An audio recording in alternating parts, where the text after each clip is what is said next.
Hello, everybody. We're just going to let people join the meeting very shortly, then we will get going.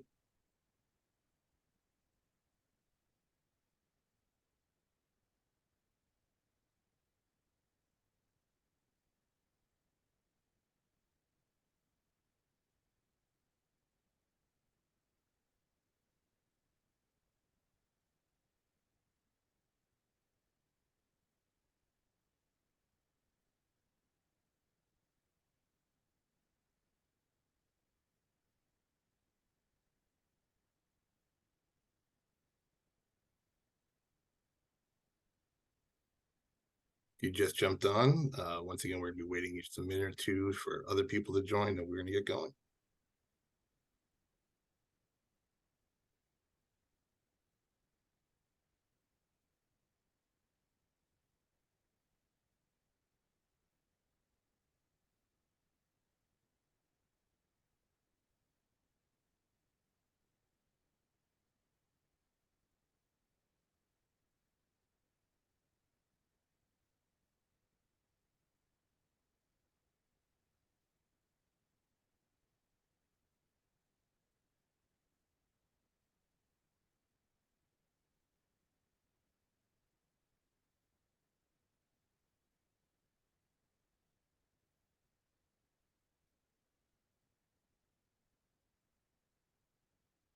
All right, folks, we have 36 people who joined us. We're going to wait a little longer. We have 100 people who registered for this meeting, so I want to just make sure we can try and get everyone before we get going.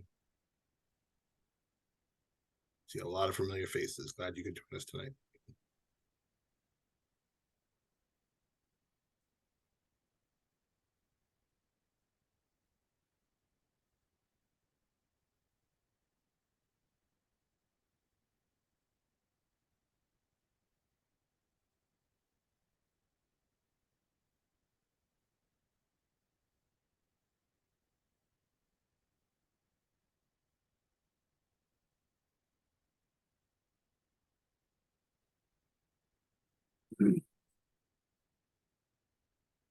We need like music to play for like the first 2 minutes before we start talking, just like so people can get in the room.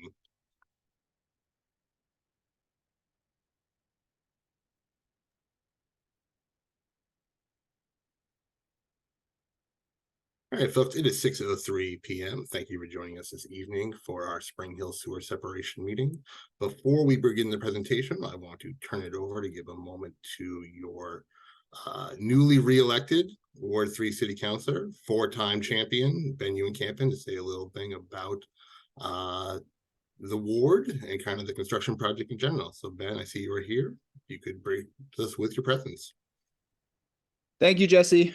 Thank you, Dan and Nick. Thank you to everyone. I just wanted to say hi at the beginning of the meeting, let you know that I'm here. I'm going to be receiving this update at the same time as you all.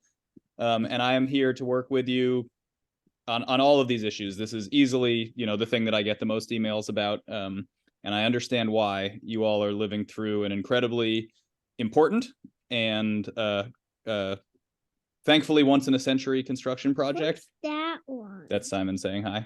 But it's also really disruptive and difficult. And hi, Simon.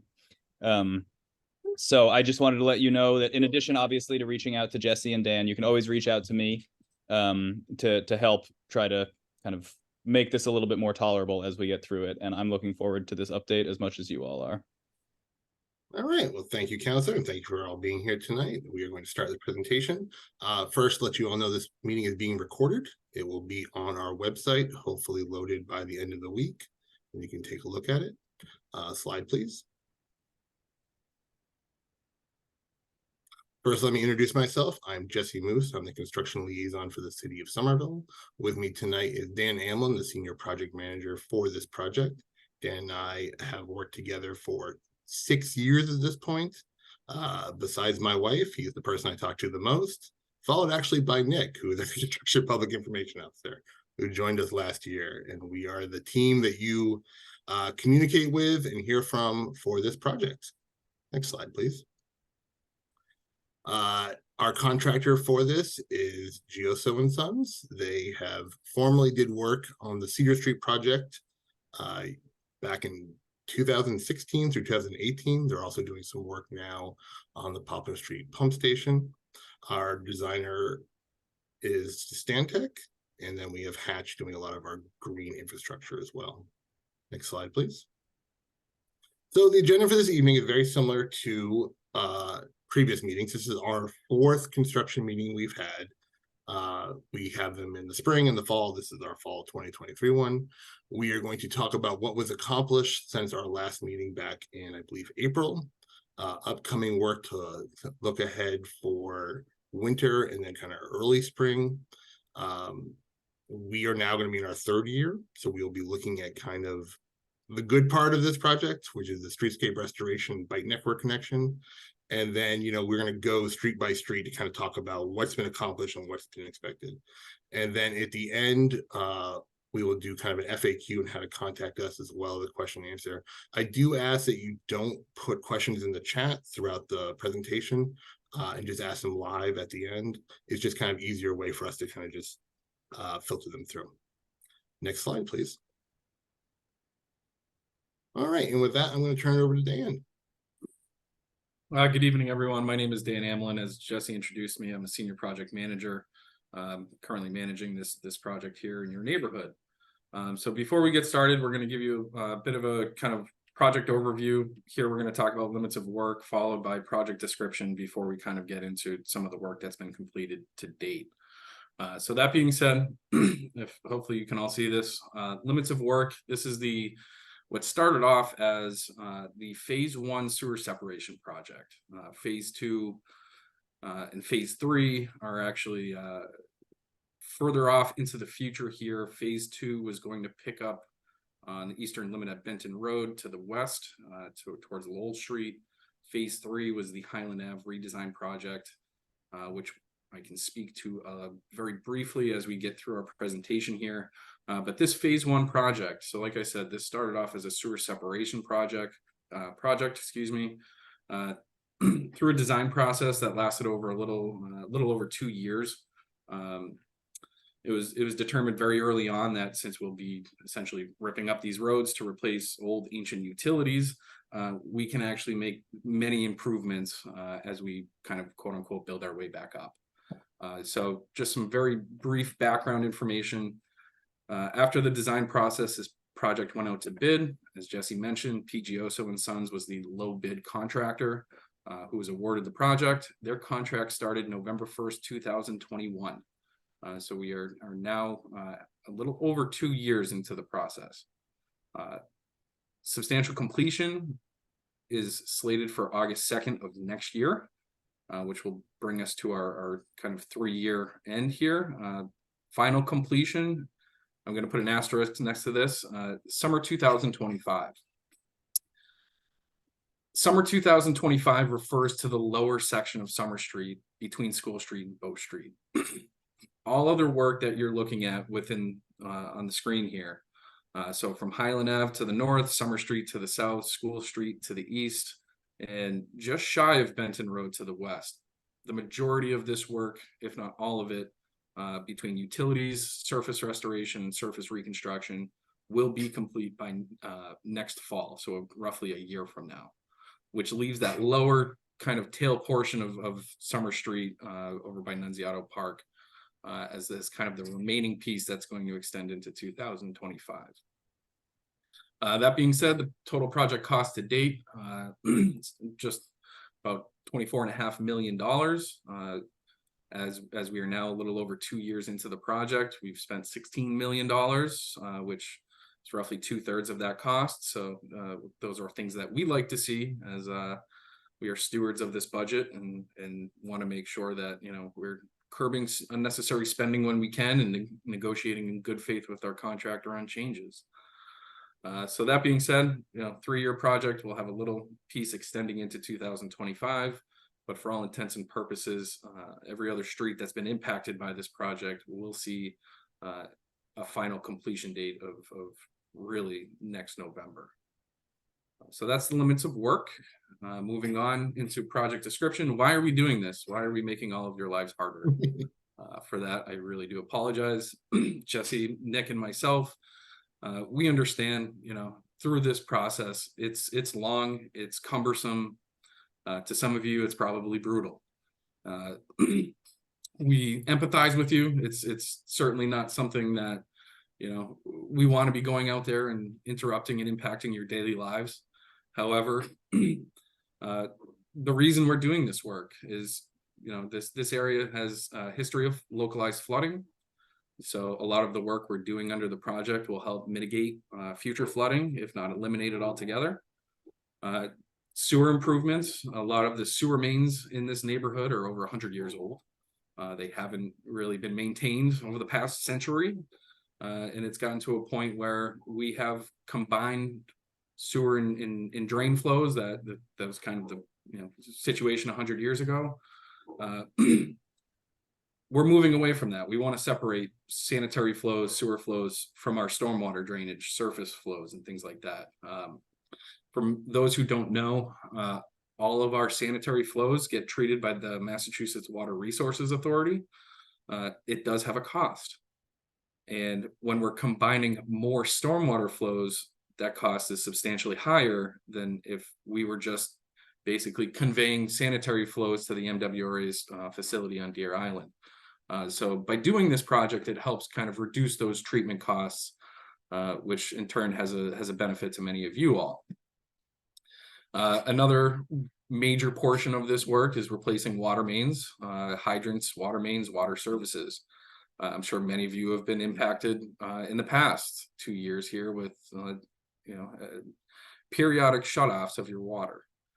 I actually have a really good photo we'd like to share with you as we get closer through, or as we kind of progress through the presentation here. We'll touch on Highland Ave and I can show you why we're replacing water mains. So that's all the underground stuff. And we're nearing a point where we're almost complete with that. What we're looking forward to, which some of you have seen already over the past 2 to 3 months, is you know, as we're finishing up all this utility work underground, we're now focused on the surface, replacing sidewalks, implementing green stormwater infrastructure. We look forward to, you know, roughly next fall, planting all the trees in the project. And with that, as we redo sidewalks, we're actually implementing a handful of traffic calming tools, which in turn lend itself to mobility improvements. The city's summer vision plan is an effort to enhance and improve pedestrian safety, reduce the risk of vehicle crashes, pedestrian fatalities, which we've had a couple in the past few years. One is too many for us. So it's a big driving force and why you're seeing a lot of the changes on the roadway and the sidewalks currently. So that being said, I'm going to dive right into the work completed to date. How did we spend that $16 million so far? So over the last 2 years, and what we've done is kind of break this out street by street. I'm not going to read through every little bullet point on each of these slides. I don't want to put you all to sleep. I want you to stay engaged because I'm sure, and we're expecting you to have a lot of questions that hopefully we can answer this evening. So for instance. Yeah, so we like to look at our slide deck as kind of a way you can kind of go back and see what's been accomplished, almost like a checklist. So Dan is going to kind of go rather quickly through these. Yep. They're there on our website for you. Yeah, just like Jesse mentioned, this whole presentation will be available through the website. You can download it and view it at your own leisure anytime. So I'm going to start with Avon Street. A lot of this, for those who joined us in the spring, a lot of this is something you've already seen, something you've already heard. But for those of you who are new, who are joining us this evening, what we did on these next few slides is kind of highlight, you know, how do we spend that $16 million? And believe it or not, construction materials are not cheap. For instance, a drain manhole is about $10,000. So as we go through, we've got new storm drain, manholes, catch basins, sewer mains, sewer manholes. One cool piece that we've kind of given an acronym here, CIPP lined sewers. This is a really neat new technology. CIPP stands for cured in place pipe. And if you can envision it, it's essentially a polystyrene, almost looks like a sock. It's a liner that gets pulled through one manhole and pulled out another manhole. It gets inflated with hot steam that cures to the inside of the pipe, matches the same shape as the sewer, and what that does is allows us to preserve the sewer without having to replace it, but it enhances the longevity of that sewer by hopefully 50 years. So essentially it's creating a new pipe within an existing pipe. And like I mentioned, a lot of our sewer pipes are over 100 years old, single layer brick. A lot of them are in disrepair. A lot of them are falling apart. So this CIPP, cured in place pipe liner, is a new technology that helps increase the lifespan of our existing sewers. Helps cut down on costs a little bit by not having to replace a whole sewer line. So further down Avon Street, I do want to point out there was asbestos pipe. It was part of our old fire alarm conduit. That was all removed and abated. It was a very expensive process. One that we're not thrilled to come across asbestos, but it does happen, especially in a city like Somerville. So fortunately, that's the only location where we encountered asbestos was on Avon Street. And then third-party utility work. This is another key component here, and I have another Eversource gas update here on the Summer Street slide. But on Avon Street, they've worked to remove 4 double poles. I know it's been an issue kind of plaguing the city for quite some time, as Jesse's been spearheading that effort for us, which has been great. A lot of different utility companies are needed to coordinate with to make that happen. So that's by no means an easy feat. So if anyone's happy about having a single utility pole instead of a double, you can thank Jesse Moose. So we've got Avon Street, Berkeley Street, Cambria, and Carter. Carter Terrace is a small dead end. Quite a bit of work for such a small street. Moving on to Central Street and Highland Avenue, I do want to point out that what we've listed here in terms of quantities for Highland Avenue is between Central Street and Walnut Street. We do have a little bit of work scheduled for next spring that has not been completed yet, or rather hasn't been started yet. That work is predominantly water main related. So when we come back in the spring, we do plan to host another meeting just like this, maybe in April, May, sometime next year. So we'll continue to add to these and update these quantities as time goes on. We've got Oxford Street and Summer Street. And one thing I do want to note about Summer Street is the limits of this update are really only between Spring Street and School Street. GEOSO has not started work on that lower section of Summer Street, as I alluded to earlier. That work is actually going to be starting this winter, or at least a portion of it, before they take a break over the winter and resume work in the spring. My Eversource update here is 10 utility poles that were removed. So this is similar to Avon Street, another massive feat that Jesse helped spearhead and got that accomplished. And Eversource gas, as many of you, if there's folks here, and we have 58 attendees, for anyone who lives on Lower Summer Street between School and Bow, the majority of work you've seen to date is been performed by Eversource gas. They had to replace about 1,100 feet of gas main, which is, again, certainly not an easy feat when you're dealing with natural gas. They were out there for roughly 2 years, have since finished up. They're completed with their work, which does give GEOSO the ability to start work there. Hence why that little section of Summer Street between School and Bow, that's going to be complete in 2025. We have Gibbons Street and School Street. For those of you who are School Street residents or abutters, I hope you're thrilled with the new pavement. The School Street is finally in a condition to be reopened after, I think, a 6-month closure. So that's really great news. And lastly, we have Westwood Road and Hersey Street. One thing I do want to note about Hersey Street, it is a private way. The city does not own that street. However, we are responsible for maintaining the utilities that are underneath it. Hence why we have installed a new sewer manhole and have installed about 250 feet of new water main. So we're going to move on to upcoming work, and rather than throw a bunch of words up, we hope a visual aid is more helpful for you folks to understand what to expect as we head into winter and we head into early spring, roughly March, April timeframe.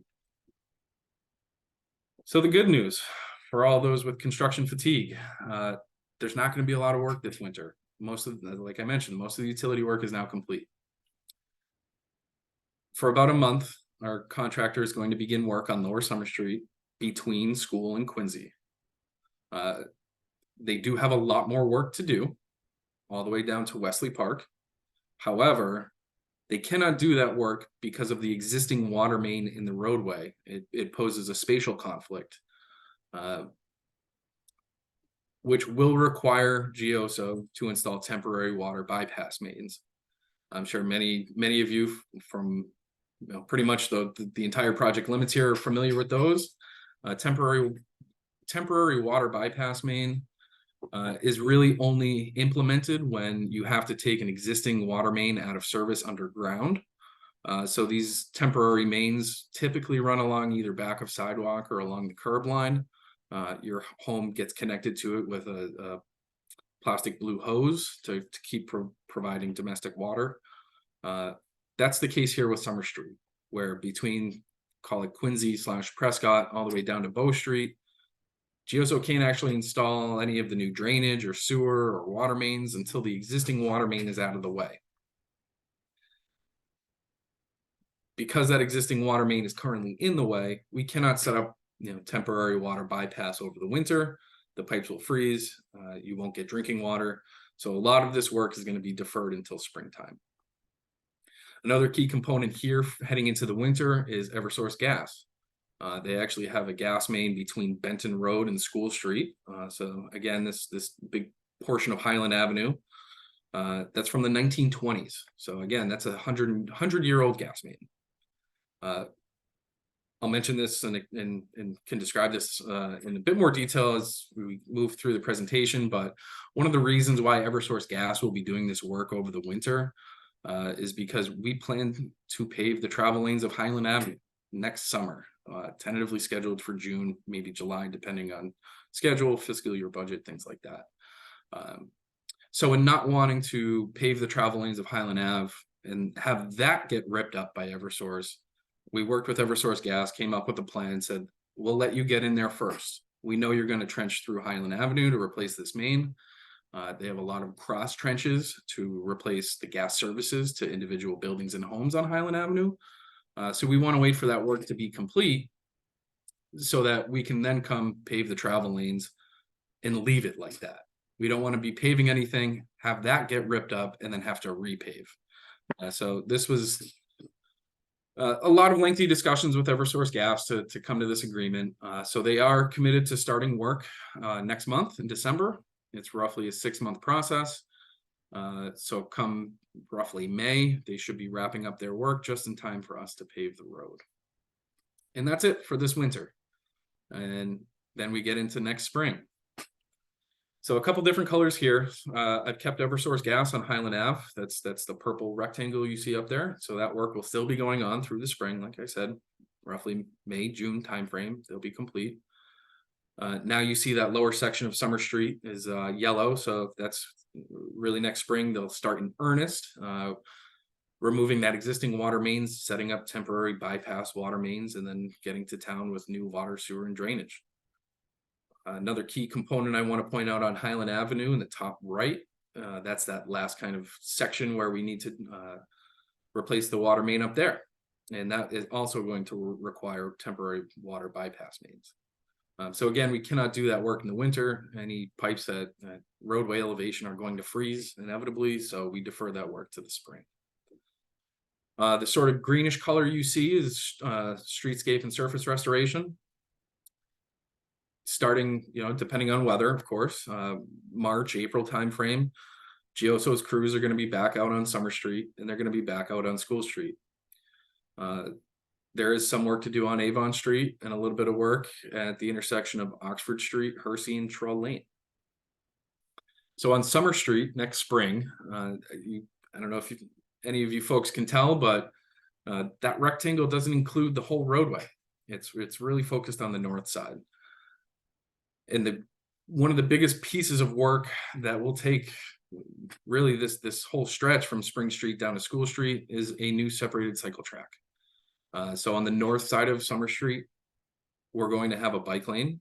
It's going to have a curb on the roadway side, and it's going to abut the sidewalk. It will be elevated higher than the roadway, and that's going to be a separated cycle track for that whole length. School Street is going to require new sidewalks, new curbing, a handful of curb bump outs, which we'll get into here shortly.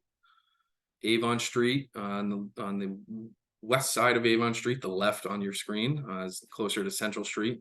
We do have a bus stop to reconstruct there that has not been reconstructed yet.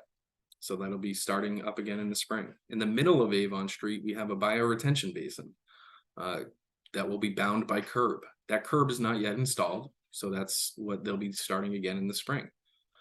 Up at Oxford Street, Hersey and Trull, that kind of three-way intersection there, four-way intersection. We have sidewalks to repair, sidewalks to construct, new wheelchair ramps going in. So that will be starting in the spring. When we were putting this presentation together, we decided we're going to hold off on showing you work from summer 2024. We want that to be the focus of our springtime public meeting. So I'll mention this again as we get to the end of tonight's presentation, but for all those currently here, we do want you to come back in the spring. We are going to host another one of these where we can further expand on the work going on, March, April, May, and we can highlight the work we expect to see over June, July, August, and into the fall. So that being said, I'm going to transition into green infrastructure highlights. I know I mentioned a bioretention basin on Avon Street. I'm going to explain what that is. But before I do, we're going to talk about trees. As many of you have seen, we've taken great caution in protecting all the existing trees in and around the neighborhood. We've removed a handful of trees that were deemed hazardous or otherwise in poor condition health-wise. The good news is we plan to plant a total of 195 new trees site-wide. So our urban forester and our tree warden, in conjunction with Stantec and other city staff during design, there was an overarching goal of really changing the tree canopy here in this neighborhood. And by planting almost 200 trees, a handful of different species that you can see, we feel confident that we will be able to do that. As some of you, I'm sure, have seen as you walk the new sidewalks, our contractor, Gioso, has installed new tree pits. They're currently filled with gravel. It's very compacted. We did not think it was wise to plant trees this early, knowing we still have major surface work to do. We certainly don't want to plant a tree and jeopardize its health by continuing work in the immediate vicinity. So a lot of these trees are going to be planted next year. We're hopeful that some of these streets can start seeing trees as early as springtime.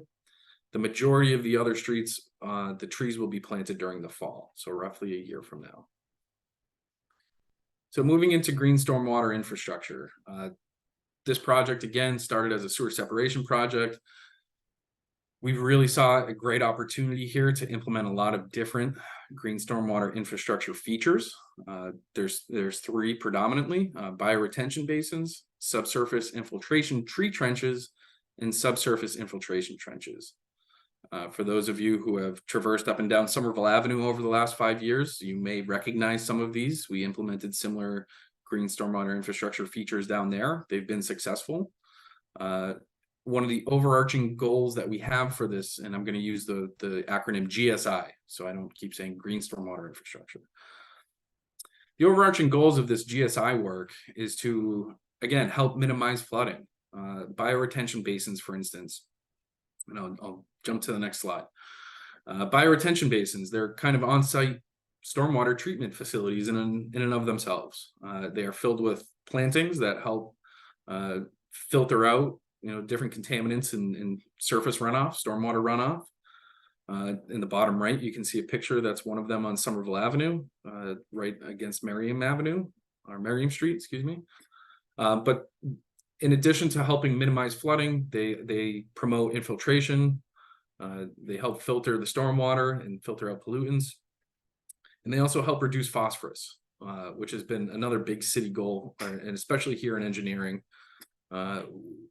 we have a very high desire to reduce the amount of phosphorus contaminants entering into not only our groundwater table, but into our stormwater system as well. So bioretention basins are very good at what they do. I'm going to go back to the previous slide and we're going to highlight, I think we have about 7 of them, which is really exciting. This is not an easy thing to construct, and we usually only construct them in large scale infrastructure projects such as this one. The other 2 I do want to point out, subsurface infiltration tree trenches, more or less the same as a subsurface infiltration trench, but with tree pits included. So we've got 3 of the tree trenches and about a half dozen of the infiltration trenches scattered throughout the neighborhood. Spoke on bioretention basins. So here's a picture of what a subsurface infiltration tree trench looks like, or rather a rendering. They more or less serve the same purpose to help promote infiltration and inflow, recharging the groundwater, reducing contaminants, reducing the amount of volume that goes into our stormwater system, and helps alleviate flooding. Subsurface infiltration trenches are more or less the same thing, minus the tree pits. So these again, they have an inflow and outflow. It allows us, by implementing these, it allows the city to kind of redirect subsurface flows, or rather direct them where we want them to go. More often than not, we want them to enter into our storm system instead of your basement.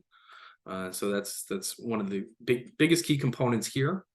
I know on Berkeley Street at the bottom of Hersey Street was I believe a handful of residents were experiencing damp basement walls.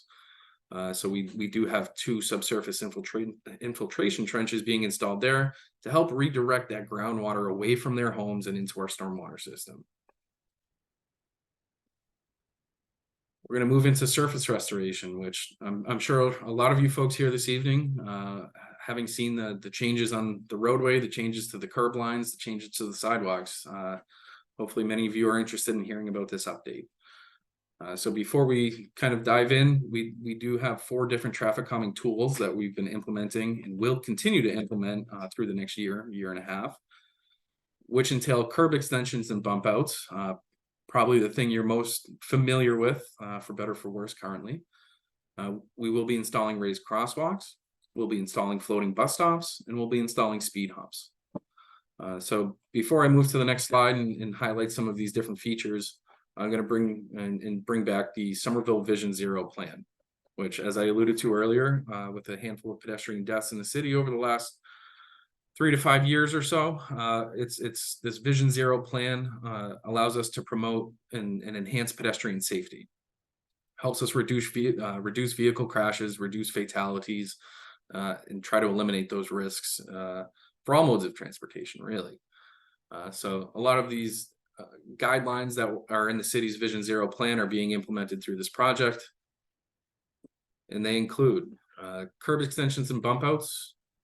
I'm sure for many of you, especially on streets that abut Summer Street, any intersecting streets there, you're intimately familiar with curb extensions now.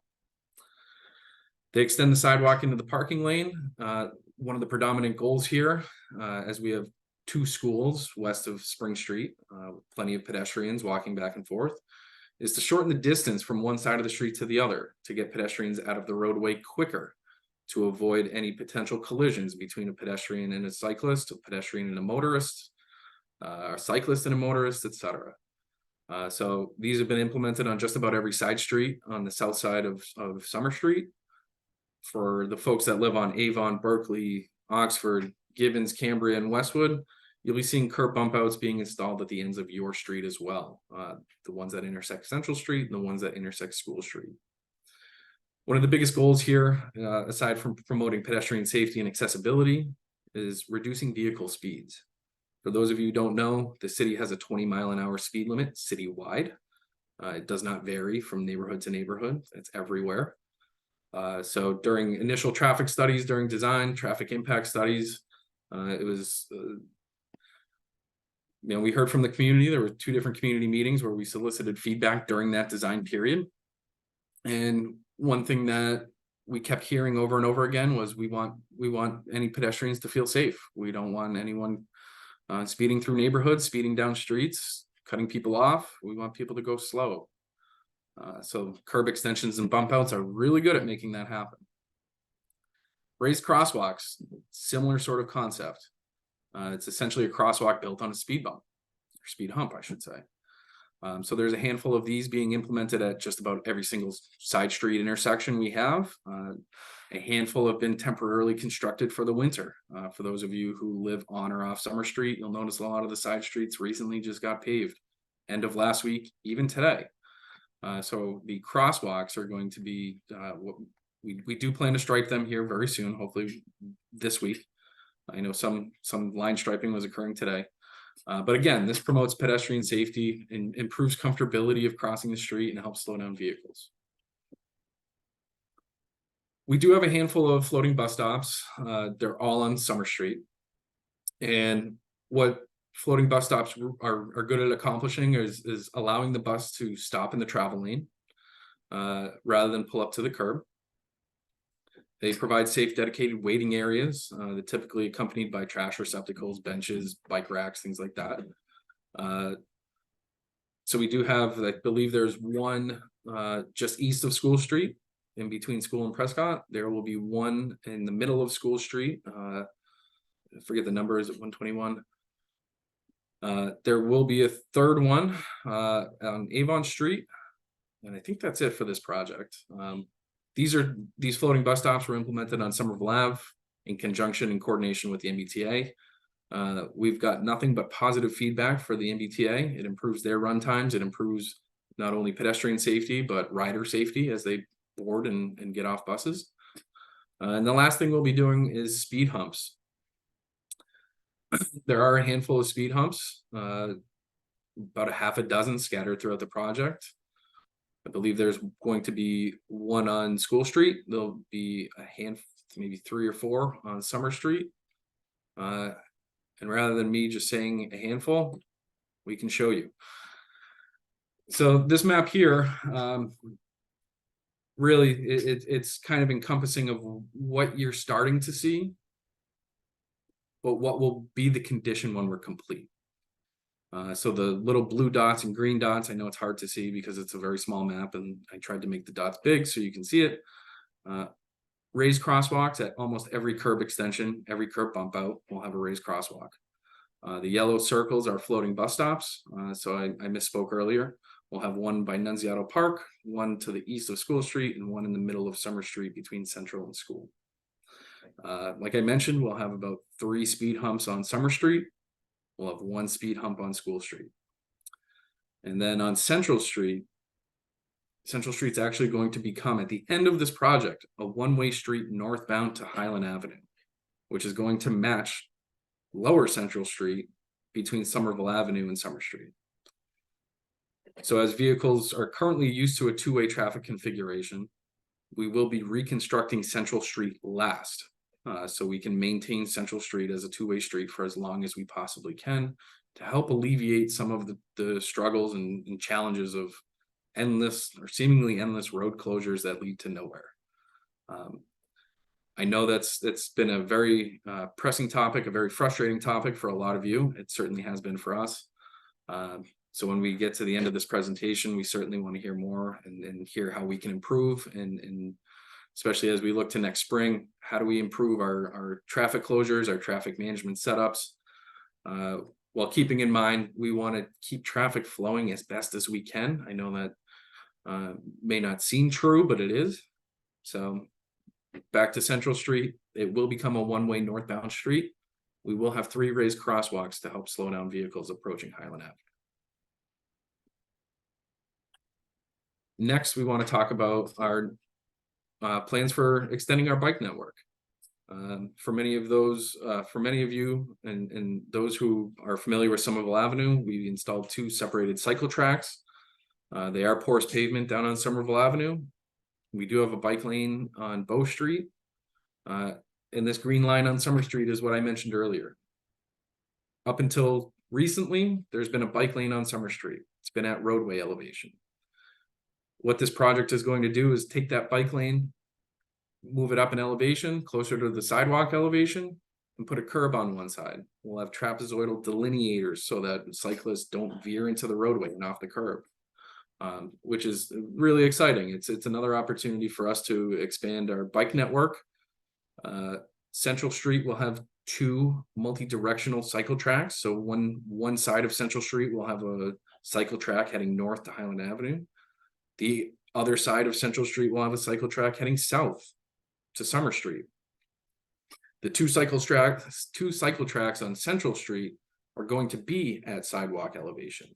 There's going to be a buffer on both sides of the cycle track, a buffer towards the curb about 2 feet, and a 1 to 2 foot buffer between the sidewalk and cycle track to really kind of keep pedestrians on the sidewalk, keep cyclists on the cycle track, and keep vehicles on that one lane configuration heading north. So this is a really exciting moment for us, and seeing something that was started here 5 years ago with Somerville Ave, and having the opportunity as we get into next year to expand on that. With that being said, we want to point out, and again, this is about 20 odd slides. It's a lot of slides with a lot of information. The breakdown of work on a street by street basis. So we've listed out every street in the neighborhood. We've highlighted, kind of made check boxes of simplified version of the type of work that we've either completed, we've started, or we look to start over the winter and certainly into next spring. So we'll start with Avon Street. You can see on the left-hand side, subsurface improvements. To date, we've already installed new sewer structures and pipes, new drainage structures and pipes, new water main and water services. That work is all complete and it's been checked off. For those of you that joined us this past spring, some of these may have been left as open boxes because we weren't complete with that work yet. So what we've tried to do is update each of these slides to reflect what's been completed here over the last 6 to 8 months. Some of them, most of them won't show this, but some of them do show some streetscape improvements having already occurred. In the top right, you'll see the anticipated work schedule. Our contractor is required to submit a project schedule from day 1 to 2024, now 2025 for Lower Summer Street. The schedule changes on a month-by-month basis. It's called a critical path method schedule, which highlights kind of an order of magnitude of what type of work they need to complete, what type of work is dependent on other work being complete before it can get started. So the dates you'll see on each of these slides, we've taken from that schedule that we received here last week for the month of November. And then lastly, in the bottom right, you'll notice we actually received some feedback at our Ward 3 community meeting. A constituent mentioned we always talk about how many new trees we're planting, but we never mention how many get removed. So one thing that we've been consistent with throughout not only this project, but through our presentations, is highlighting both. How many trees have been removed and how many new trees do we plant? So in the case of Avon Street, we've removed 5. We plan to plant 38. So that's a net increase of 33 new, quote unquote, new trees. There'll be 38 new trees, but the difference here is quite dramatic. And you'll see that as we kind of flip through the next few slides, you'll see the increase in the number of trees, which harkens back to my note about our urban forester and our tree warden really wanting to change the canopy of this neighborhood. So moving on to Berkeley Street, these are all in alphabetical order, by the way. More of the same. As we kind of slow down here over the next few weeks heading into winter, you'll notice start surface works as spring 2024. Some work has been started. I think most of you are probably interested in when it's going to be complete. At least I hope that's the case. That's what we think. We try to put ourselves in your shoes, and I think that's what we'd want to know. When is this work done? When do they get out of here? And please be patient. I want to appeal to everyone's patience. Doing $25 million worth of construction in 3 years and a very tight-knit neighborhood is certainly not an easy feat to accomplish. It's certainly not easy for our contractors. It's certainly not easy for you folks living through it day to day. And at times it's not easy for us either. So we ask you to be patient. There is an end in sight. On Berkeley Street, it's September of next year. So again, in the bottom right, you'll see 6 trees removed on Berkeley Street, 30 new trees being planted next year. Cambria Street, more or less the same thing. Carter Terrace. Good news about Carter Terrace, all the underground work is now complete. It's one of the only streets where we can confidently say that. Central Street, another situation where all our utility work is now complete. As I mentioned earlier, we're going to be holding off on converting Central Street from a two-way street to a one-way street for as long as we can.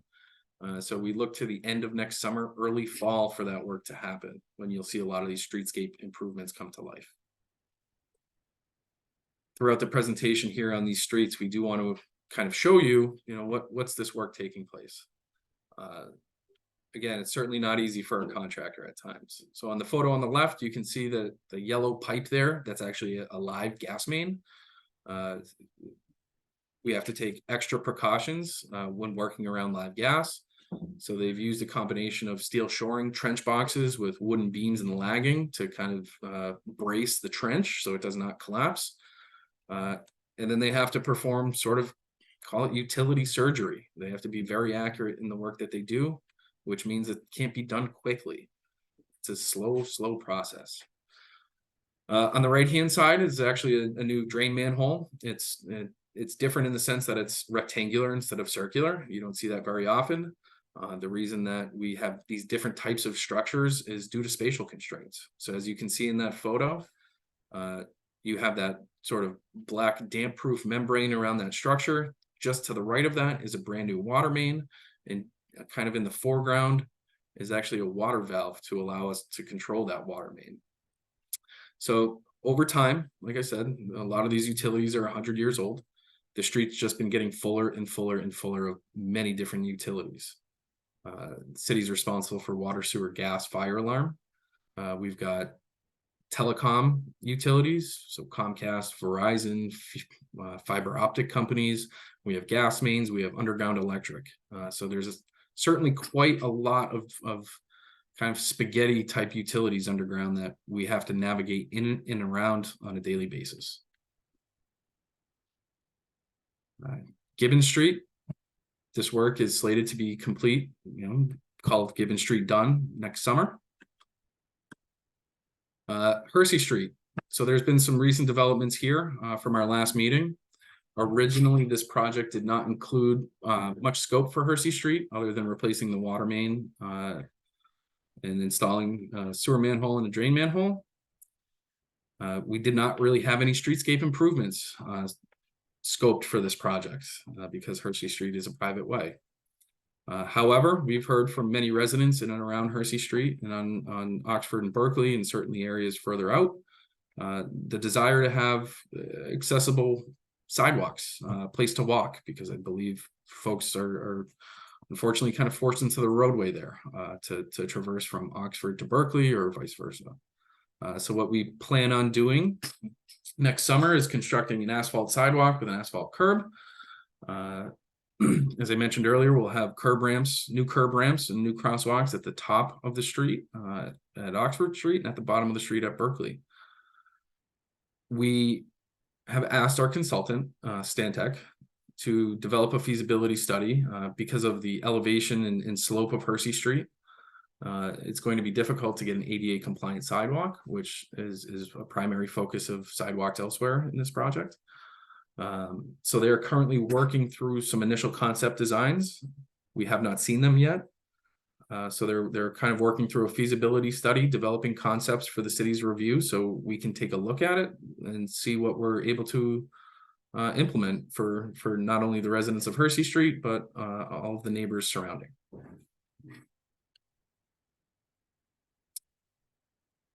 I'm going to spend a little bit of time talking about Highland Ave.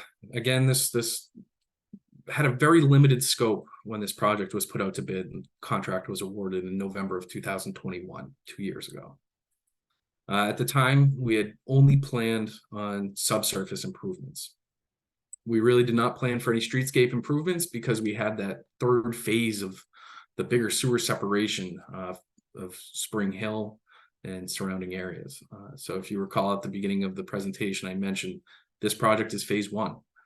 The redesign of Highland Avenue is part of, it's either phase 2 or phase 3. I forget which one's going to come first now. Actually, I believe Highland Ave is in the next 2 years or so. Design's going to be picking up in earnest. For more information, because I really don't have much other information at the moment, we do have a link on here for any of you who are interested. After tonight's presentation, when you download this one or you view it on the website, you can click that link and learn more about the Highland Ave redesign project. 6 months ago, we were not planning on paving any portion of Highland Avenue. That has since changed. We do plan to pave just the travel lanes. As I mentioned, Eversource Gas is going to be working on Highland Ave over the winter. We're going to defer paving the roadway until next summer when that gas work is complete. So we only pave the road once. So we're very fortunate that the mayor's office has allocated an extra $375,000 to tackle this effort.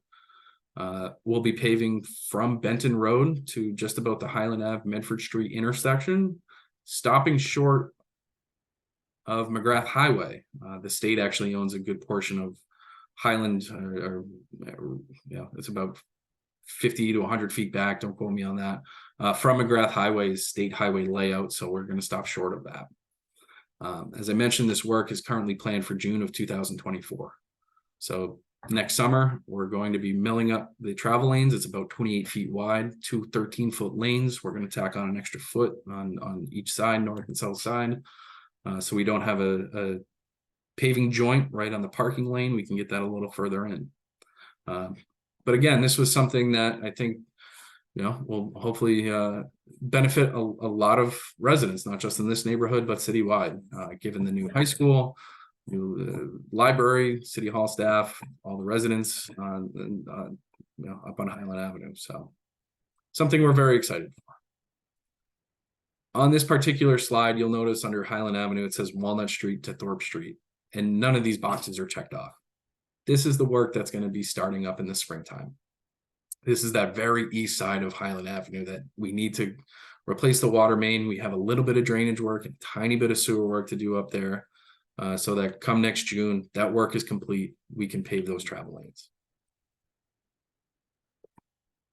Moving down to Highland Ave, this is between Central Street and Walnut Street.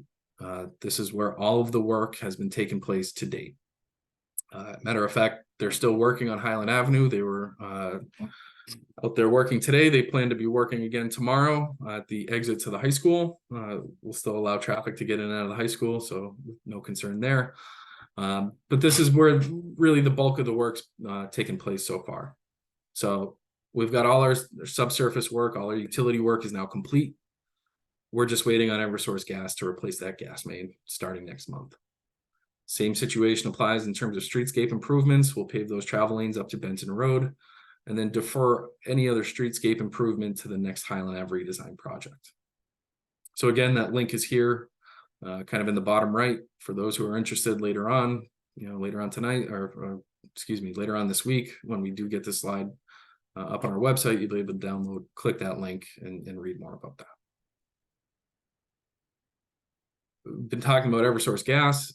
This is a sketch that they sent us. This sketch really shows all the gas services. So you've got a gas main in the street. It's kind of that thick black line, runs left to right, with 42 services to various buildings and homes that stem off of that. So this is why we are not going to pave Highland Ave until this work's complete. They have one very long trench to dig, and then 42 other trenches to dig across the street to replace the services that connect homes and businesses. This work, again, expected to take about 6 months so that we can pave the road next summer.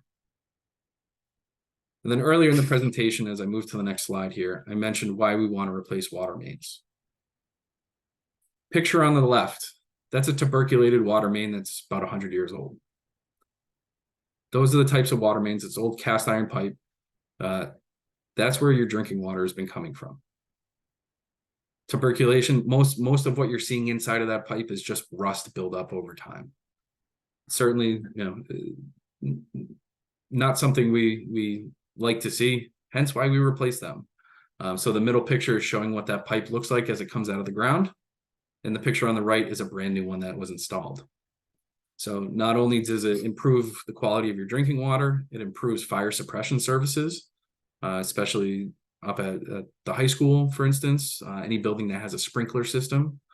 it increases pressure, it increases flows.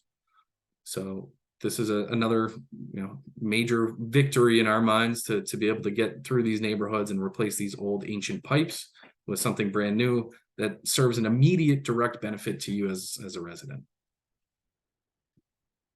I'm going to touch on Oxford Street here briefly. Again, most of the utility work is complete. As we look to next spring, summer, we actually have an opportunity to make some more site improvements here. Really kind of from Troll Lane to the east, extending over to the west about halfway before you get to Central Street. So for those of you who are familiar with the area, there's a handful of decrepit staircases. The concrete has been chipped, it's degraded, it's deficient. The staircases are falling apart. In addition to that, there's a handful of what we call weed trees that are either invasive or non-native, that have really kind of taken over. They've started to kind of choke out the existing trees that we do want to keep. So we had our tree warden come review all the existing trees here. He made recommendations to us in terms of what trees we should aim to keep, what trees, are nuisance trees, are invasive species, or an otherwise poor health that we can remove. So again, we're working with our consultant to develop this concept further, but the short end of it is, in yellow is a brand new sidewalk. We'll make that ADA accessible, wide enough, smooth enough. There'll be 2 concrete stairs, one on the left and one on the right, that are more or less perpendicular with the roadway. They'll have a level landing at the bottom for easier access up to the sidewalk, given that's a sloped area. We'll have an opportunity for a bunch of new plantings, and kind of restoring the area to what it should look like. A handful of new native species, new plantings, revived trees in a sense. Anywhere where we plan to remove a tree, whether it's invasive or in poor health or a weed tree, gives us just another opportunity to plant a new tree there. So those are all things that we're very much looking forward to. These designs are not complete yet. This is just a concept. Our consultant is still working on that. So when we do develop more information, we're going to be presenting kind of a design that's further along next spring. So please be patient, please stay tuned. Some more pictures on Oxford Street. On the left-hand side, you can see one of our crew members replacing a water service. It's a copper line that goes straight to the home. Again, that improves the quality of your drinking water, improves the pressure, improves the flows. In this particular case, we had to remove a sidewalk panel. That's how deep it is. The curb is still intact there, which doesn't happen very often. So that's a quick photo of that. In the middle, we've done selective sidewalk replacement. Certainly in areas where we've been replacing water or sewer services, we're replacing those panels. But in this particular case here in the photo in the middle, we actually had to remove the existing sidewalk and prepare a new tree pit. So this is a location where a new tree will be planted next year. And then on the photo on the right, this is something that we think is pretty cool. You have a big mature existing tree. Its root zone is fully developed. There's plenty of areas, I'm sure you've all seen them, where the sidewalk has started to upheave, the sidewalk is cracked because the roots are pushing it up.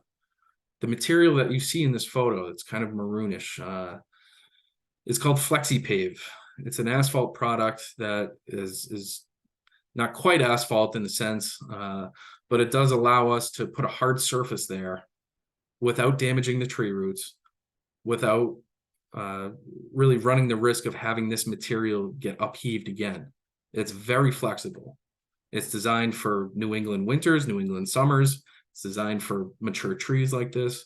So it's actually a really good material to put behind an existing tree, whereas otherwise, we would have cut the tree roots out. We would have had to remove this tree. So it preserves the tree, preserves its health, and allows safe passage behind the tree for any pedestrians. As we move over to School Street, again, we're very happy the roadway got paved last week. For those of you who actually saw it happen, you saw a bunch of steam coming up because it started to rain shortly thereafter. The rain all evaporated. That wasn't really much of an issue in terms of, longevity of the asphalt that was just put down. It's not going to harm it at all. But the roadway is smoothed out. The utility work is complete. We can move on. We can open the street for the winter. We will have to come back in the spring, as I mentioned earlier, to install speed humps, raise crosswalks, replacing sidewalks, replacing sections of curb, installing a bioretention basin and other green infrastructure aspects. For those of you who didn't get to see it, on the photo on the left, you can see the water main tie-in, the top of School Street at Highland Avenue. Again, I wanted to highlight, the challenges of other existing utilities that we come across, having to go over and under, and the challenges those pose. So that's why this work isn't very quick. It's very slow. The middle photo and the right photo show just recent developments as of last week. Roadway grading, all the utility work was done. We ripped up all the old asphalt, we milled it out, we regraded it, and we paved it. We will need to pave a final lift of asphalt on this street next year. So that's, I'm going to go back to some of the other streets that we've seen get paved. Avon Street, for example, Summer Street. These all have one initial lift of asphalt on them. We will have to come back and put another lift of asphalt on to minimize curb reveals, to bring the roadway up to the elevation it's designed to be at. So even though these roads seem like they're complete, we still have plenty more work to do. Moving on to Summer Street, and we're going to spend some time talking about Summer Street here this evening, hopefully not too much time. But again, all the utility work between School and Spring Street is complete. You've started seeing a lot of these curb bump outs being installed, not only on Summer Street, but on a handful of side streets as well.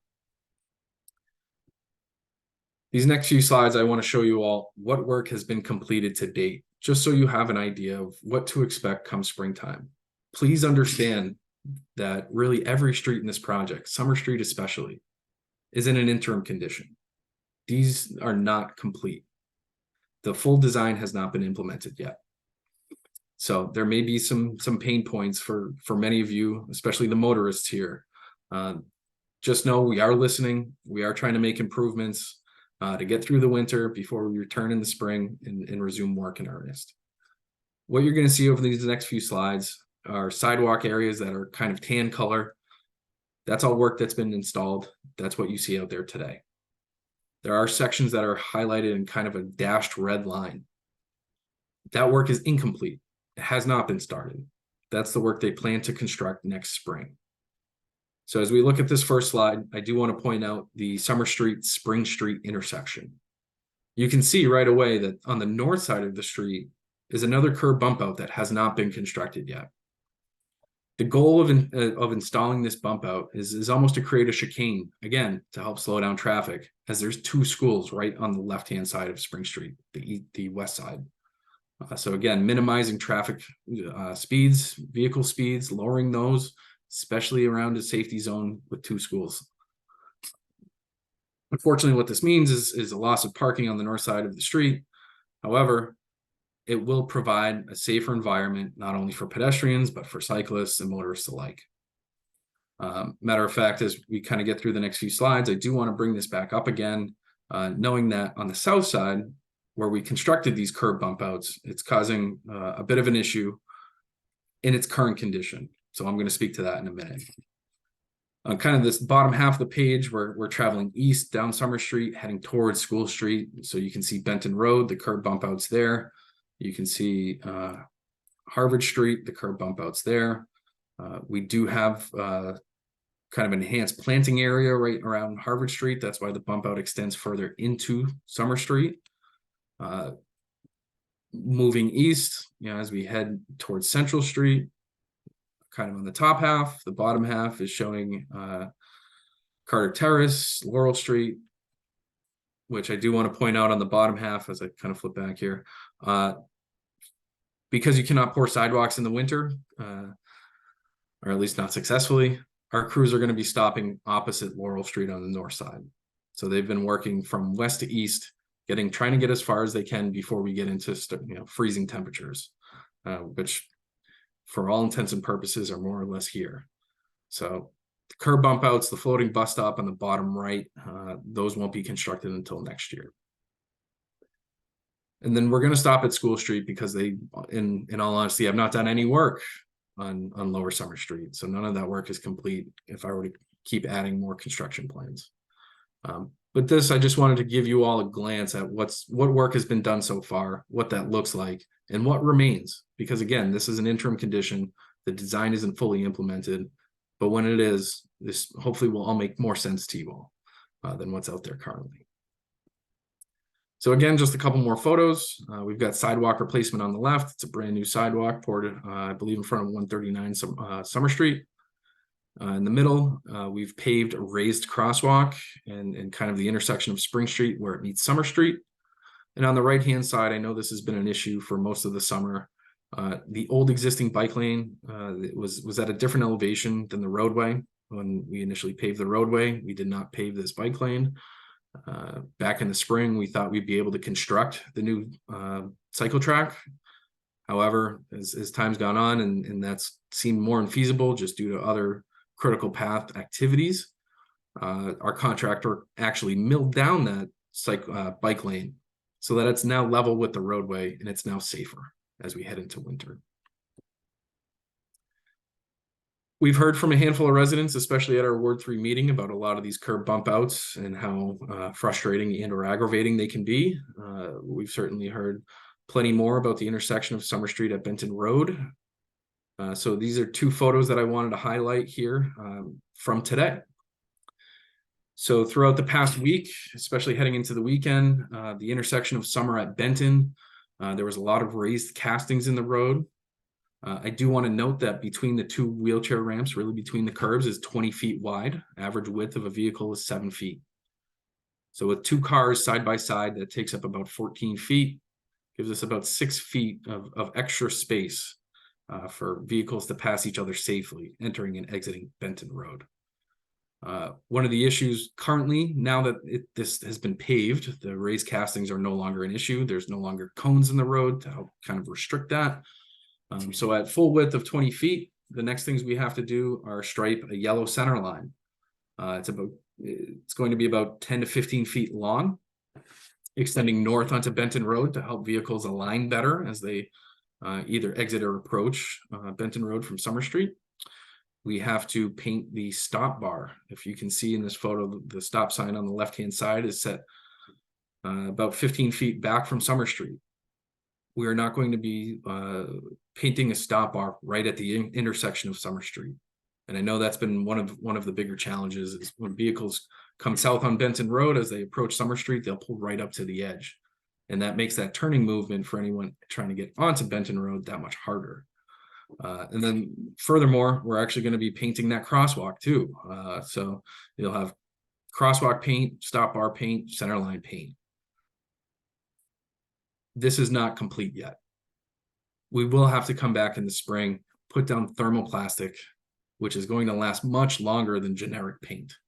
But for a winter condition, we're hoping these pavement markings, the striping is really going to make navigating this intersection a little bit easier, a little bit safer. And certainly when the work is complete next year, when we finish these markings with thermoplastic, we will reassess again. Safety for motorists, safety for pedestrians, safety for cyclists.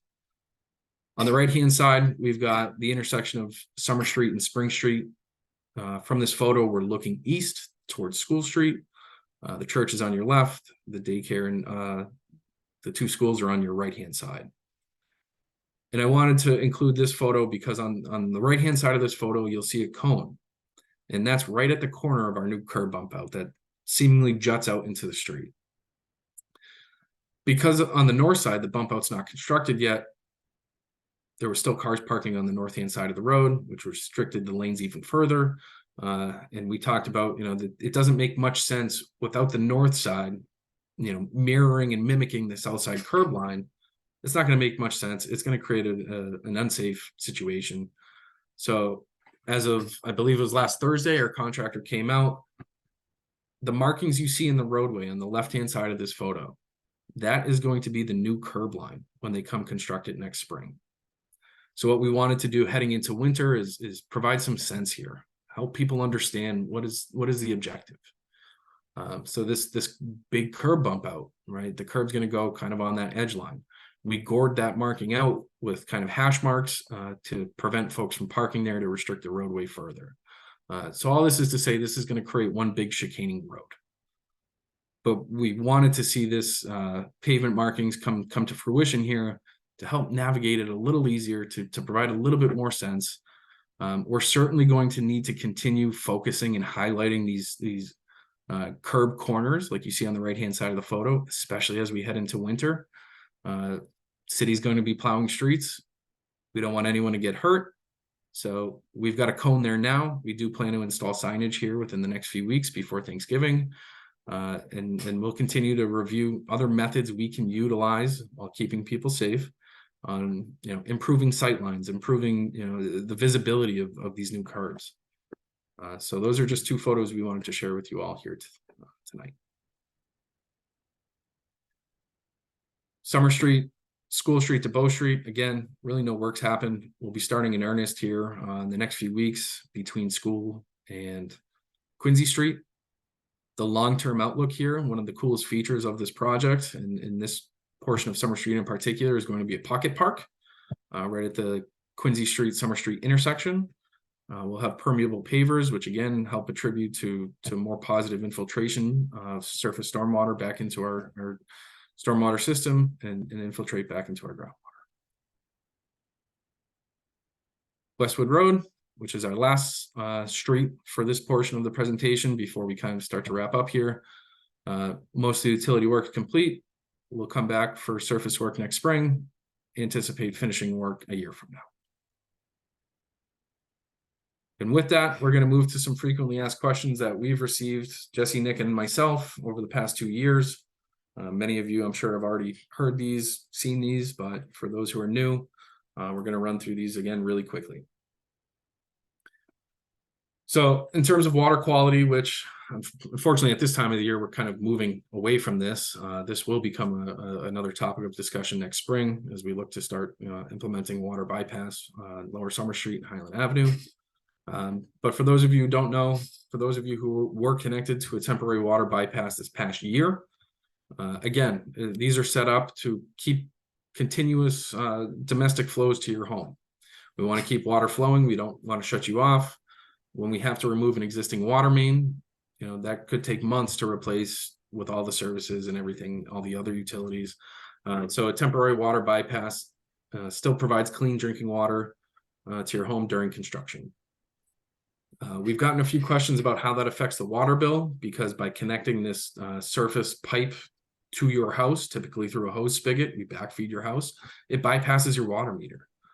So you don't actually get an accurate reading on your water meter.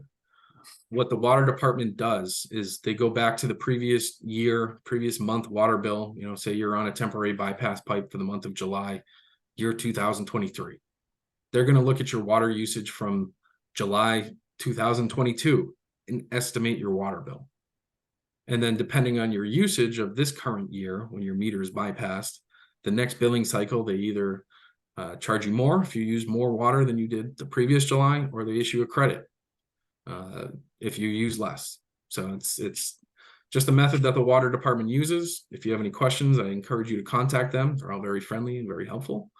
They certainly help us almost every day. In terms of sewer services and connections, common question we get is, will my sewer service be replaced? The city owns your sewer lateral from the main to the back of sidewalk or property line. You as the homeowner own the lateral from your property line to your foundation of your house. So oftentimes if there's a blockage, one of the first things that we typically ask is, hire a drain layer, video the line, determine where the blockage is.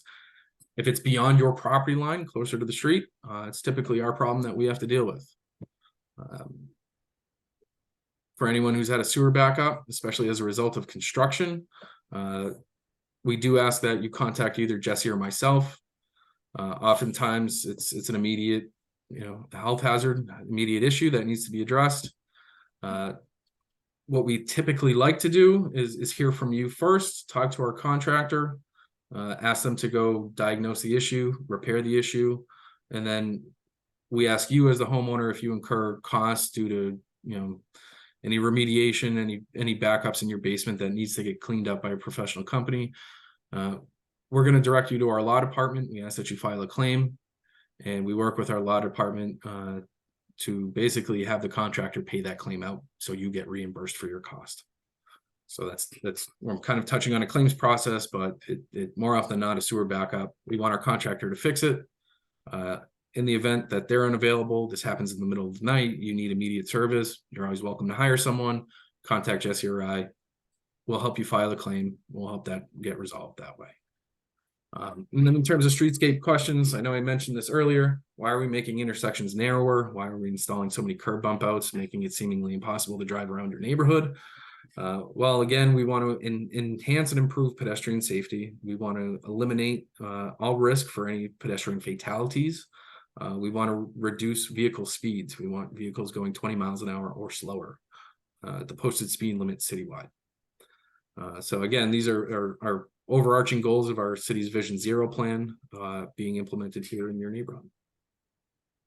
And with that, I'm going to leave this slide up here, just so you all know. The next slide just says questions. We're going to take questions now. This is Jesse's contact information. This is my contact information. Please don't hesitate to reach out to us. Certainly, we want to get back to you as soon as we can. I know I'll speak for myself here. At times, I do manage other projects in the city. So if I am taking a long time to get back to you, my recommendation would be talk to Jesse first. He's generally quicker in responding than I am sometimes, but I do my best to keep up to date with my emails and respond to any questions, concerns, comments that you may have related. For general project information, construction@somervillema.gov, and our website's listed at the bottom. All right, Dan, thank you. That was very in-depth. I mean, Dan basically gave you kind of a rundown for the last 2 years and also kind of the next 3 to 4 months of what to expect. So we thank you for sticking with us for the last hour. There was a lot to digest, but I think we're going now we're going to go to question and answers. One other thing I just want to add about this this email, construction@somervillema.gov. This actually goes to the 3 of us, as well as a few other people in both the communications and the engineering department. Use that as well. Like, that would just get all of us at the same time. All right, so question and answers. I see that a few people did ask questions in the chat. I'm going to ask that you ask those live, just so we can kind of give everyone the same chance. We will start with Irving Fishman, who's had his hand up for the last since we began. I'm not sure if you want to actually ask a question, but you have had your hand up, Irving. Nick, if you can unmute Irving, please. Yeah, sorry, nothing. Okay. Okay. Thank you, Irving, for being here tonight, and we'll go to the next person. The next person is going to be Magdalene Lampert. Hope I pronounced that correctly.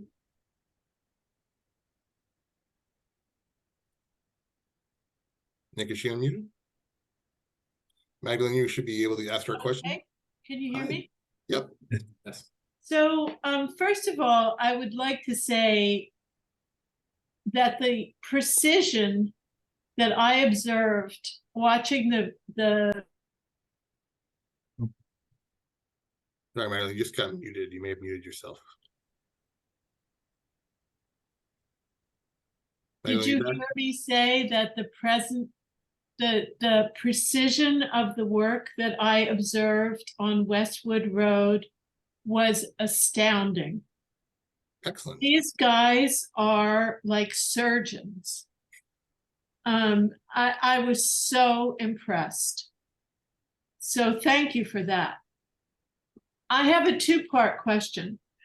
One is whether the gas digging on Highland Avenue is going to be, are they going to dig up the whole of that distance that you showed on the map at the same time? Or are they going to do it like they did the sewer work, little by little? Sure. And that relates to my second question, which is, and I know that you're probably tired of hearing this, but given the timing of that gas dig up and the way things are in process, is there any chance of making Benton Road one way during the dig up of Highland Avenue? Sure, I will. Thank you for being here tonight, Magdalene. It's nice to hear from you. We will start with just Highland Ave. So for the gas work, they run a trench. So they basically get about 40 feet a day of new gas main in the road. We have not quite figured out if they're going to start at Benton Road and work east or start at School Street and work west.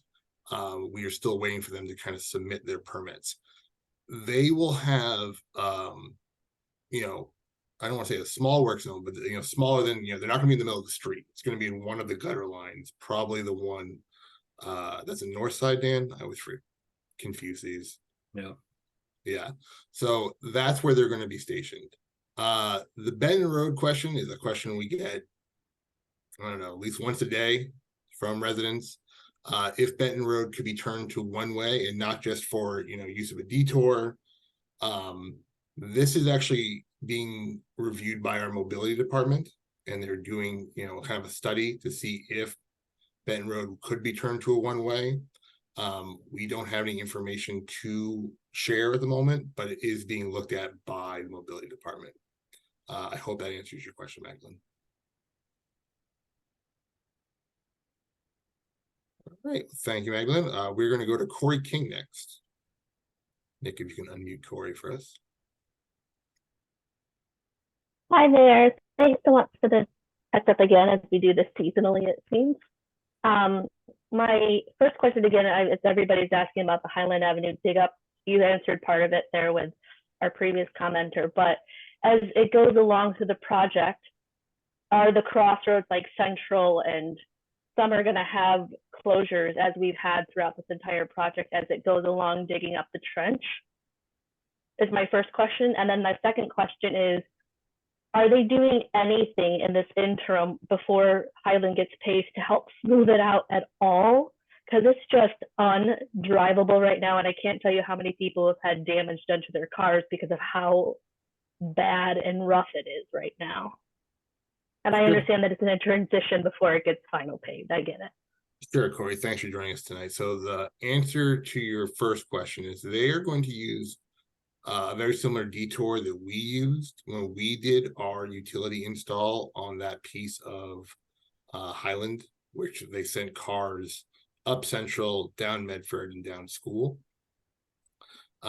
In regards to the shape of Highland Ave, they're going to start, you know, tearing that up in December. So the idea of spending more city money to shim the road or do any sort of like temporary paving doesn't really make financial sense because it's about to be torn up again.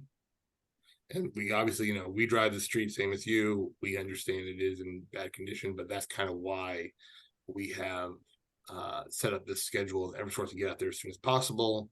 You know, hopefully be done by, you know, late April, May, and then we can start scheduling paving in June, July, and then we're going to have a nice fresh road. So bear with us for a little bit, but next year we will have a nice paved road come the summer.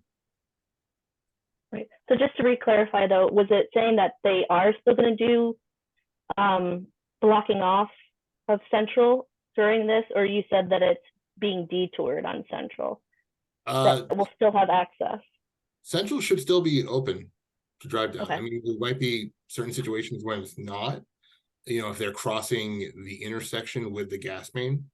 But just, you know, stay tuned and, you know, we'll update our website with any detour information as we get there.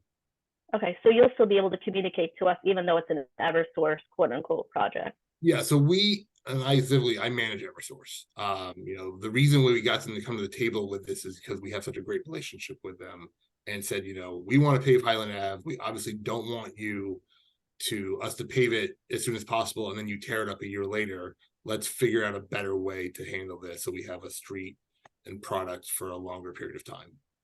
So I talk to Eversource daily, sometimes too much. Never too much. Thank you guys very much. Thank you, Corey. Next is Tom Bent. Tom, thanks for joining us tonight. Hi, Jesse. Hi, Jesse. Thank you. And thanks, Dan, for that very detailed but very long I know, I'm sorry, Tom. update. Just a comment about the presentation of these meetings. I thought the presentation was great, but it's over an hour and 20 minutes, and what happens is if you don't have a break every now and then to ask questions of a certain part of that conversation, some people may lose them. So just as a comment, and then even the way that the Zoom set up, like I just got off, I'm on the high school building committee, and very long meeting there too. And, but at least I can see everybody that's participating in the meeting as far as their names and things like that. But on this, I can't. So you can't get a feeling of like how many people are here and who's here. So just a couple of, constructive criticism on how that's set up. Dan, you know what I'm probably going to talk about, the top Yep. of Harvard Street, Summer Street, Benton Road, Spring Street. I saw today where you highlighted in the picture in front of St. Catherine's Church, you have the bump out on one side and then you spray painted where the second bump out's going to be. So, and I understand the goal of all this is to, increase pedestrian safety. But one thing that you haven't talked about is increasing people that are driving automobile safety. And I think that's something that needs to be looked at because some of these new intersections, I think, are creating a dangerous situation for people driving vehicles. So one is, and I've heard, I'm on the St. Catherine's School, or St. Teresa School Council, and the Parish Council of St. Catherine's. They have, great concerns with what's going on there. And plus you also have the daycare that's right there, right beside St. Teresa's. Parents dropping off kids in the morning and picking them up in the afternoon. It's become a dangerous situation up there with these bump outs. People have no place to park. It's creating problems. The rate, the setup now on Spring Street, much like Harvard Street, we went from like almost a 20-foot opening down to a 14-foot opening. Some driveways are wider than that in people's homes than trying to make a turn. So as you're driving from, say, St. Catherine's towards down Summer Street, and you want to take that right onto Harvard Street, you actually have to go to make that turn now because of these exaggerated bump outs.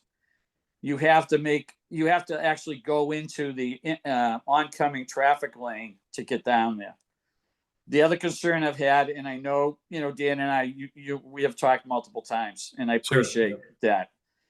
Also, the fire trucks, pretty much, I know at my request, you had them up there. I know I talked to the chief too, and trying to get a ladder truck to be able to make that turn there. The only way they can do it is, they have to drive over the curbs.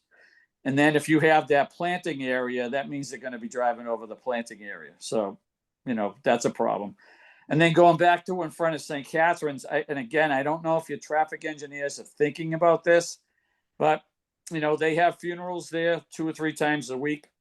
And typically, a lot of the cars, the funeral directors will have them parking on Summer Street, right in front of the church all the way down. That looks like they're not going to be able to do that in the spring once the second set of bump outs come in. I don't know if the church has been contacted with that. So, those are some of the areas where, people are very concerned. You get the Harvard Street, Benton Road, you're going to have a raised sidewalk, you get the exaggerated bump outs. There's just an awful lot going on there, plus the bike lane. My concern is that are we creating a more dangerous situation there? And that's a concern that a lot of my neighbors have in the area. And I've also heard from some people as you go down Summer Street with some of the changes that have been made onto the side streets. So just a couple of things there. If you could respond, that'd be great. Dan, I'll pass it off to you since you and Tom. Sure. Yeah. Tom, I know you and I have talked about this quite a bit here, a handful of times. I'm trying to figure out where do I want to start. Jotting down some notes here. So I guess I'll start with the fire department because I think that's the easiest one to address. So in talking with the chief, we did have, like you said, we talked. We did have the fire department come out with their tower truck from the station over by Lowell Street on Somerville Ave. We tested Spring Street, we tested Harvard, we tested Carter Terrace. Those three. So again, during that design period, for the couple years preceding actual construction, going back to 2018, 2019, 2020, or rather 2019 through 2021 before we put the project out to bid. The bump out design was intended for, for the fire trucks to drive over that curb. Yep. With that understanding that, that's not a daily trip for them. That's, one-off circumstance a year, maybe. I know they test these types of corners periodically throughout the city, certainly in this neighborhood. So the fire department, after having them come out, test those streets, they got about 50 feet up Benton Road. Again, their focus was just on the intersection, not so much of the current two-way configuration of Benton Road. But they seemed happy with what we had, meaning, the intent of that design was met, right, for the fire department. But they have to drive over the curbs to do it, correct? Yes, yep. And that So was, that's gonna damage the plantings and everything else that go in there, right? so this was the thing we found in our observations. You're absolutely right. Seeing where these planting areas are, some of our tree pits, some of our signs that are cored into the sidewalk. Those are all minor adjustments we now have to make. So on these radii, we have to kind of scale back, I think is the right phrase, the planting areas. So we do have to kind of, if here's your intersection, if you can see my hands, they've got to take these planting areas further out and then fill concrete in there, so that we aren't inevitably driving over plants and having to replace them day in, day out. And Dan, just to jump in, this is planting areas where we have not planted yet. So we have the opportunity to Correct. make changes, not affecting anything we've done. Yep. So we'll likely be making those changes to the planting areas next year, Tom. Kind of swapping out, I don't know, say 4 to 8 square feet on each side with concrete. Knowing that the fire truck, they need that tower truck, which is their longest truck with the widest wheelbase, isn't going to be driving over plants. I think they're. Sorry, go ahead. And I know the chief, was there, but I've also heard from some individual firefighters that, working down off of Somerville Ave, they have multiple concerns about these opening. Like, again, I always thought that the minimum street opening had to be at least 18 feet. And, Harvard Street is, I think it's 14 foot, 2 inches. So it's really, it's, and I think it was almost 20 feet before or close to it. So it's really drastically reduced the entrance into the street. So again, now you get to make that turn, you have to go into oncoming traffic to get the radius to get down. And that's during, with no snow. The concern I'm already seeing where people have hit that curb with their car tires. You can see the rubber marks on the tires. And I know, you've heard this from some other people too. So again, filling in, my thought would be is you reduce the size of these exaggerated, bump outs, because on top of that, you're also going to have speed bumps and raised sidewalks there. I mean, raised crosswalks. Yeah. So between the speed bumps and that, again, it just seems like it's like overkill for these exaggerated bump outs. And then as you go in front of, St. Catherine's over by the parking lot, it's like a right triangle. It's just a harsh type setup there. Tom, And again, I'm going to cut you off here. Tom, people are going to be hitting it, Tom, you missed a lot of our presentation. And one of the No, I things, did. I heard it all, Jim. you said you were in another meeting, respectfully. What's that? You said you were in your high school meeting. No, the school meeting got over before this started. Okay, good. So So what Dan was talking about, we built chicanes very similar to what's on Cedar Street. They work. Our goal is to slow traffic. And I understand you live on Harvard, you're going to try and get to your house. It is different. just let it, we're not in a finished design yet. We are still building this. Please give us the chance to finish the product before we really have a determination. We have Chief Breen, who we fully respect his opinion. I understand you may have spoken to other, firefighters. They have also opinions. I'm going to go with our chief, who has reviewed the plans prior to us even doing the work. Everyone has opinions about new infrastructure, and I get it. We all live here, but our goal is to make these streets safer. And if it means Safer, but safer for all, right, Jess? I mean, again, if we have to make a turn and we have to go into oncoming traffic to make a turn down your street, how is that making it safer? I mean, our focus is always going to be on our most vulnerable users, which are pedestrians. I hear you, and we will look at this when we do final pavement on Summer Street. If it's not working, we can obviously make changes. But where we are right now, please just give us the opportunity to finish what we're doing, and then we can reassess if need be. Like Dan said, we did make a change. We're going to change the planning area at that intersection, but we're not done. So that's all I ask. Okay, but again, my concern is, the curbs are put in place, the sidewalks being poured, so you're pretty close to being done. And what will it cost after you've paved everything? If then you find, oh, you know what, we should make some changes there. It's going to cost, the taxpayers additional money. And then one other question I have is, who's going to be maintaining these green boxes throughout the city? Again, I talked to Dan about this. You have a lot of that down in Union Square, and the weeds this summer were 6 feet tall in them, and it seems like there's no plan to take care of those. And I've talked to other people about that, so that's a concern too. The Union Square work, there was an issue, kind of a question with the warranty and who was responsible for taking care of it, which it was the DPW or the contractor. We found out the contractor actually was supposed to be still taking care of this. So they kind of went in there. If you've gone in there recently, they've replanted. For the stuff we are planting now, it will fall under DPW, and they're in the process of hiring. Do you know the title, Dan, of what they're going to hire? I don't know the title. Yeah, Green Stormwater, yada yada. But it is someone who's going to be in charge of these new facilities that we are building. The city is changing. We need to hire staff to take care of what we're building long term.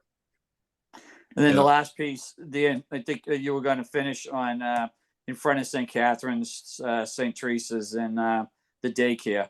And then, has anyone talked to St. Catherine's Church about, the loss of being able to use the front of the church for funeral processions and things like that? I actually have a very strong relationship with St. Catherine's, because we want to make sure that we are not doing any sort of construction around them while they have a funeral. So I actually get I know what you're saying, Tom. Okay. But they have not expressed any sort of concern. They have to me. So just so you know. So I'll make sure Peter from St. Catherine's gives you a call. Absolutely. But my concern here is we have these public meetings and we're listening, people are listening, but when issues come up, are changes being made? And that's my concern right now, that, you're going through the paces, but are changes being made, when we find a problem? I mean, Tom, we just spoke to a change being made. We're removing a planting area at the intersection of Summer and Spring, or the Summer and Harvard. So I mean, well, you're saying you're gonna remove it, but you're just gonna pave over it. You're not gonna reduce the size of it. It's mountable curb. So if a fire truck needs to get by, they can mount that curb. Okay. Right. Thank you, Tom. I just don't want to make sure everyone has an opportunity to speak tonight. Yep, that's fine. Thanks. All right, let's go to Joseph. I'm going to pronounce this wrong. Chiaperi? Yeah, that's close enough. I had a question about, I don't know if you covered this earlier. I joined about 30 minutes late. But now that School Street has been paved, are there plans to bring the 85 bus back up to Central Street and do in its normal route, or is it going to stay cut off at Bow Street for a while? Do we have to wait for the rest of Summer Street to be finished? Actually, a great question, great timing. I was actually in a meeting with the MBTA this afternoon at 1:30 about this exact topic. So we as best as we can, gave the T an update on where we're at now.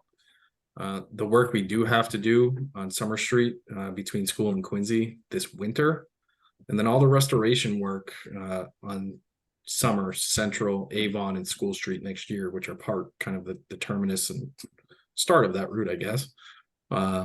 So we deferred to the T. We asked if, do you want to? We have about 3 to 4 weeks of work there on Lower Summer Street between School and Quincy. If we start that work here by the end of the month, we asked the T, do you want to put the 85 back on its regular route for the winter? With the understanding that, come springtime, GEOS is going to have crews working on Lower Summer Street. They're going to have crews on Summer Street, closer to Central, on Avon, on School Street. Obviously not all at once, but it could be any combination of those. The MBTA actually said to us, because we went into this meeting with the intent of trying to return to some sort of normalcy, even if it's just a few months over the winter. The MBTA actually told us, no, we'd prefer to hold the bus down on Bow, or what is it, Somerville Ave at Bow Street. And I said, there is the opportunity, if you want to have it return to its normal route up to Avon Street, you can do that. We will have to ask, to come next spring, come back to the situation where we are, where we are now. And the T actually said, no, we're going to hold the bus on Somerville Ave for likely, through next summer. So they elected to keep the bus, where it is now, for the foreseeable future until we can open up a lot of these streets and deem them complete in terms of surface work. But the good news is we're building these Floating bus stops. For the 85. So another year or so, unfortunately, but once it's done, it'll be better. Gotcha. All right. Thank you. All right. Thank you for joining tonight. Next up is Jimmy Cassidy. Jimmy, thanks for joining tonight. Sure, I'm muted here. How are we doing this evening? And thank you folks for having this. Couple of quick questions. Jesse, you and I did talk at the Ward 3 meeting in the conversation about in front of my home here at 15 Avon Street, where the fire hydrant had to be raised and the concrete was not poured around that fire hydrant. GOC did do that raising months ago, but there has been no concrete poured in that area. My major concern on that for you and Dan is a lot of families, elderly, walking up and down this street. I don't want to see someone catch that, break an ankle, or get hurt. So if we can get that, it's a small patch that needs to be done there. If we can get that done while they're still pouring. I know that I figured they were still pouring some of Summer Street, that they could do that patch while they were doing that. That'd be much appreciated on that there. And the only other comment that I do have is I do agree with the gentleman beforehand about St. Catherine's, that I think, if we could have some more conversations with the church, because that is a big piece on the traffic planning aspects of, with funerals and all of that there, where folks are at their, different times of their life that they really could use assistance. And, with the funeral homes and all that there, if that could be looked at. I understand the thoughts of raised crosswalks on the side streets. And I think to Mr. Bent's piece also is that nobody wants to see anyone get hurt, in any manner, understanding with, pedestrians and everything that we're looking at. But I think, bicyclists also need to be really more vigilant. I understand you're giving them their own lane, but they need to be able to follow the rules of the road and all that there too, that I will say, watching and driving this area and driving the city does not happen on a daily basis. I know it's not the two of you, but parts of this process really needs to be looked at from the administration also on that. And my last question was going to be with the Central Street situation. Is all parking on Central from Summer to Highland Ave going to be eliminated? I see that you're putting 2 bike lanes, I believe, on both sides with 1 travel lane. I know what I will say is going one way on Central from Summer to Highland will assist the bus and everyone else who tries to make the right-hand turn from Summer Street onto Central, because nobody follows the light that has been put there for as long as I've grown up in this neighborhood. It's been there for over 50 years that nobody stops when it's red. They continue to flow up because they don't follow it. But I was just kind of curious on the parking situation of Central, because we're going to all get the overflow on these side streets. Thank you. I want to thank you all for today. Jimmy, nice to hear from you. All right, 3 parts. Avon Street hydrant. We have crews going around right now, kind of trying to fix up as much sidewalk as possible. Okay. Keep it, winter ready. So we'll definitely have them take a look at that. Their focus right now actually is School Street, now that's just been paved. Try and remove that. Second question. Can I jump in real quick, Jesse, on that? So we just issued a list to our contractor last week. I think there's 54 items on it we want them to address by Thanksgiving. That hydrant, 15 Avon Street, is on that list for them to pour concrete around it. So thank you, Dan. Much appreciated. yeah. Second, we'll talk more to the church. I actually have known Peter Reagan for years, and I know Adam. If they're having concerns about our setup, we'll definitely have a conversation with them. Thirdly, Central Street. Dan, you want to take that question? Sure. Yeah, to answer your question, I think the short answer is there's not going to be any parking left on Central Street. By widening the sidewalks, adding in 2, I think they're 4.5 foot or 5 foot cycle tracks with that extra, 1 to 2 foot buffer to the curb. The roadway is actually going to be super elevated. One side's going to be a little higher than the other. So there's not going to, it's going to look at it kind of like an angle. And that's going to be bound by curb the whole length to promote better drainage and reduce flooding. So unfortunately, that means there's not going to be parking left on Central Street between Summer and Highland. Okay. All right. Well, like I said, I kind of figured that was what was going to be happening there. I guess we'll see how that goes as we're moving into that phase of the project. But thank you. Yep. And much appreciated trying to take care of this issue in front of the house. Thank you. Great. Thank you, Jimmy. Thanks for being here tonight. Okay, up next is Crystal Huff.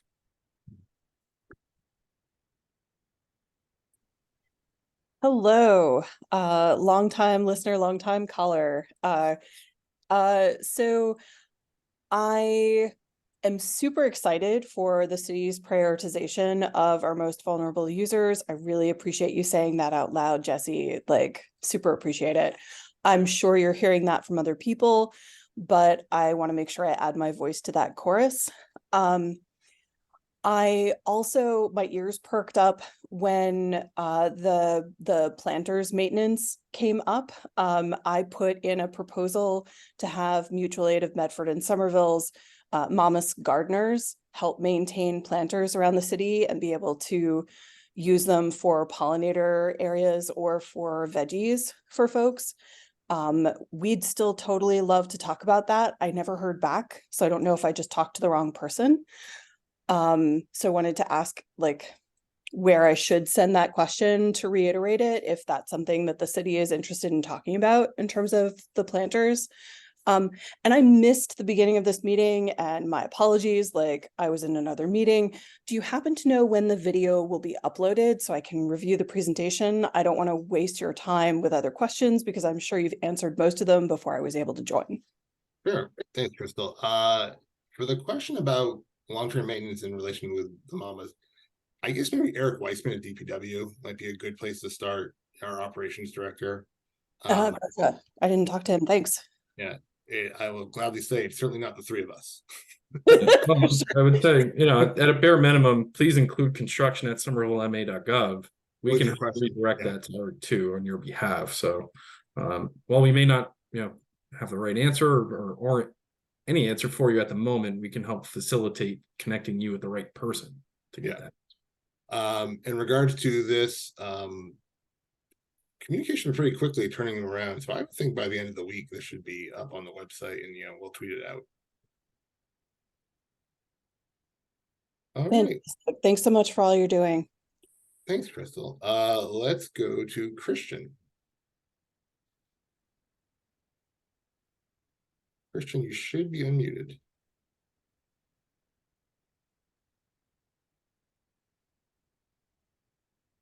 Nick, is Christian unmuted? There we go. Thank you. Hi. Thanks, as usual, for this really comprehensive and excellent and well thought out presentation and the work you're doing. And thanks too for being explicit about prioritizing those who aren't protected in a car. I'm wondering, because I do drive around this neighborhood a lot, and I frankly haven't had the difficulties that some other people have suggested they might have had navigating the new road structures. And I'm wondering could it be that folks are just not used to traveling at the 20-mile-an-hour speed limit? And because I could certainly imagine if you're going through a newly constructed area of bump outs, that if you were doing 30, yeah, you would have to go out into oncoming traffic to make that turn work. But if you're slower, I think it works. And I'm wondering I'm not a traffic engineer. Do you think that might be some of the kind of growing pains of folks learning to use these new road directions? Thanks for that question. I think anytime we do any sort of new infrastructure, it is a change to the neighborhood. And hopefully the neighborhood will appreciate the change and get more comfortable with it. I can't speak to, I don't have, out there with a speed gun trying to see if people are speeding or not. But our goal, and I will say this very clearly, is to slow people down. It is not a hidden conspiracy. This is what the city of Somerville is trying to do with the infrastructure we are building. So I hope that is the long-term goal that we will achieve with this project. And to add on top of that, even personally myself, right, through conversations, through observations, I maybe shouldn't be saying this to this audience, but I drive a large SUV. And I found that when I test some of these side streets, these curb bump outs, going the speed limit at 20 or even slower, I'm able to navigate them without hitting the curb. This is just my personal anecdote. So, to some extent, I think speed does play an important factor in, driving behavior, right? If 30 is certainly a lot more challenging to navigate turning onto a side street than say 20. 20 is going to be harder than 10. And no, Tom brought this up earlier, but our intent is not to make it more dangerous for vehicles. It's by asking motorists to drive the speed limit or slower, we're actually making it safer for motorists in the sense that a car crashing into a person or a sign or another car at 30 miles an hour is going to be a lot, it's going to be a lot worse than if it's 20 miles an hour. So by, in a way, effectually causing cars to go slower by all these changes, you're improving the safety of a motorist by slowing them down to limit the severity of any, God forbid, crashes or impacts or the like. So, and certainly it's a learning curve, right? It's, this area is the pre-existing condition for decades. And now within the last, even call it year, 6 months to a year, there's all these, substantial changes that are now present that it's going to take getting used to, not just for motorists, but for everyone. I mean, I think there's a certain degree of comfortability that a pedestrian had 10 years ago that's going to be much different than now with wider expanded sidewalks. So this is why at the beginning of the meeting, and again, Tom, I'm sorry it ran long. I am very proud of the work I do and very excited about the work we do. I'll remember that for the next presentation to cut it shorter. But I do, I get excited about sharing all these fun updates, exciting updates, and wanting to be transparent and honest with you folks, the taxpayers. But I think, a big portion is, it's a change to the environment. At the beginning of this presentation, I asked, please be patient. I want to appeal to everyone's patience.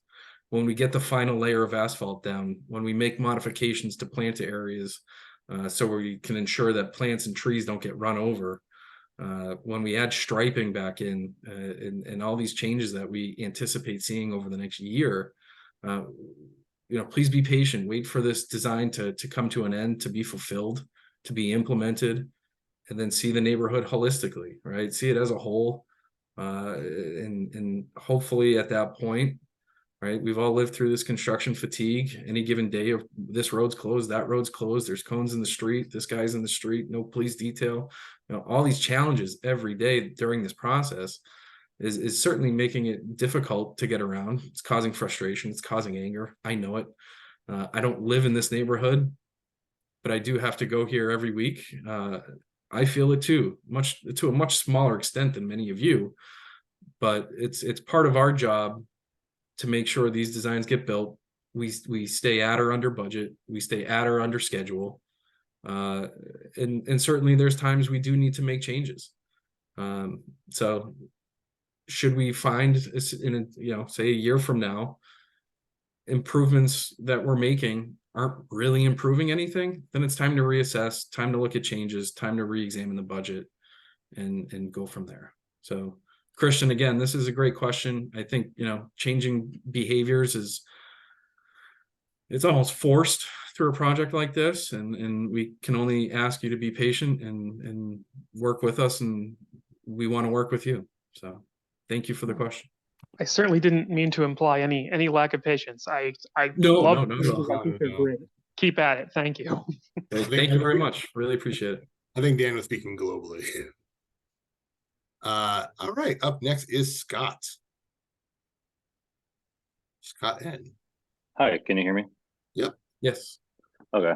Hi. Yeah, I just want to say, just make it quick. I want to say great presentation. Was very impressed with the detail.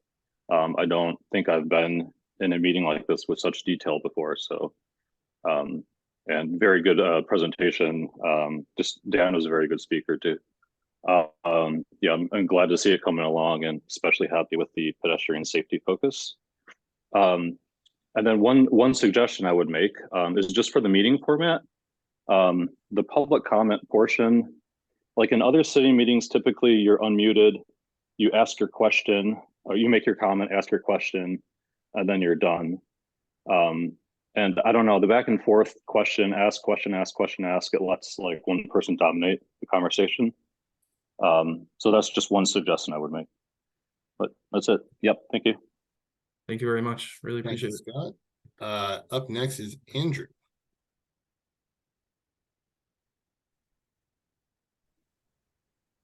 Hello.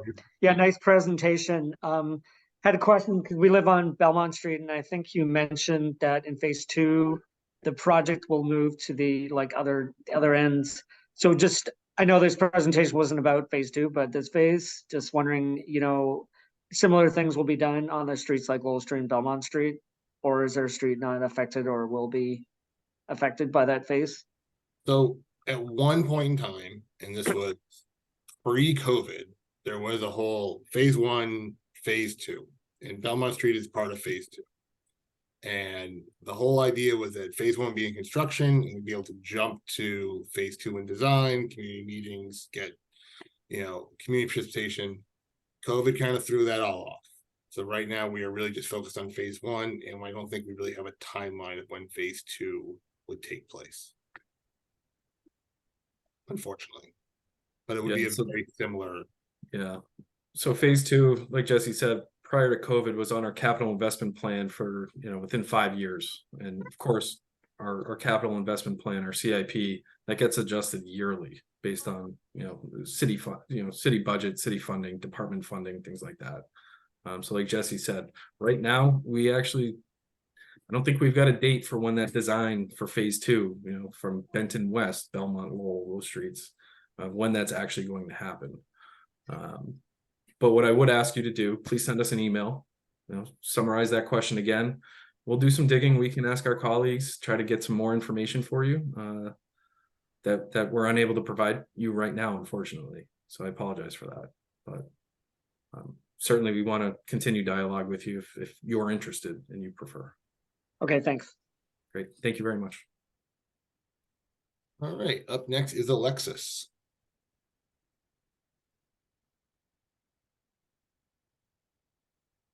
Hi, Alexis.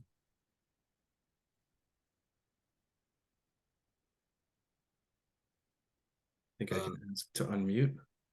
Alexis, are you able to unmute yourself? I think Nick unmuted you. All right, let's go to Allie then.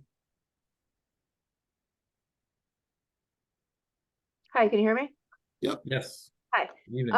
So I'm a resident of Summer Street past this to the west, and I go past the top of Summer Street at St. Catherine's and St. Teresa's multiple times a week, taking my kids on a cargo bike to school. And I guess my request is that when you have the spring meeting, could there be a representative from St. Teresa's school at the meeting presenting on what their car line drop-off plan is going to be with all of this parking going away? Because when I'm biking through there with my kids on the bike, there's also tons of families who are dropping off their kids at St. Teresa's in the morning. And again, that happens every afternoon. And if they're parking, they're not supposed to be parking there, but they are. But their parking is literally going to go away because you're going to build up the edges of the sidewalk. So I'd love to hear what they have planned, how they're responding to this plan that you're presenting tonight in terms of what they're going to be doing with those families who need to drop off and pick up. Sure. Allie, they've been aware of the plan for years. They're going to be using side streets for drop off. What's the closest side street? Spring Street? That's the closest one? Opposite, next is Belmont. Yeah. So they're going to be using those as pick up and drop off. Because that's going to be a bike lane that you're going to be able to use.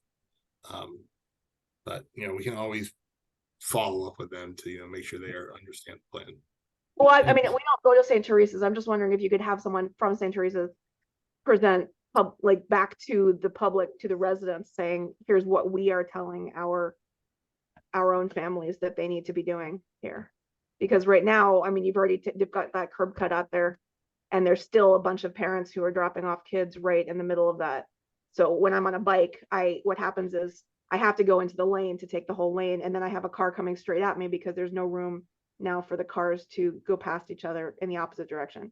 So what you have right now, and I guess for the rest of the winter, is going to be this really unsafe situation for me as a cyclist with kids on the back, and for anyone who's trying to drive that.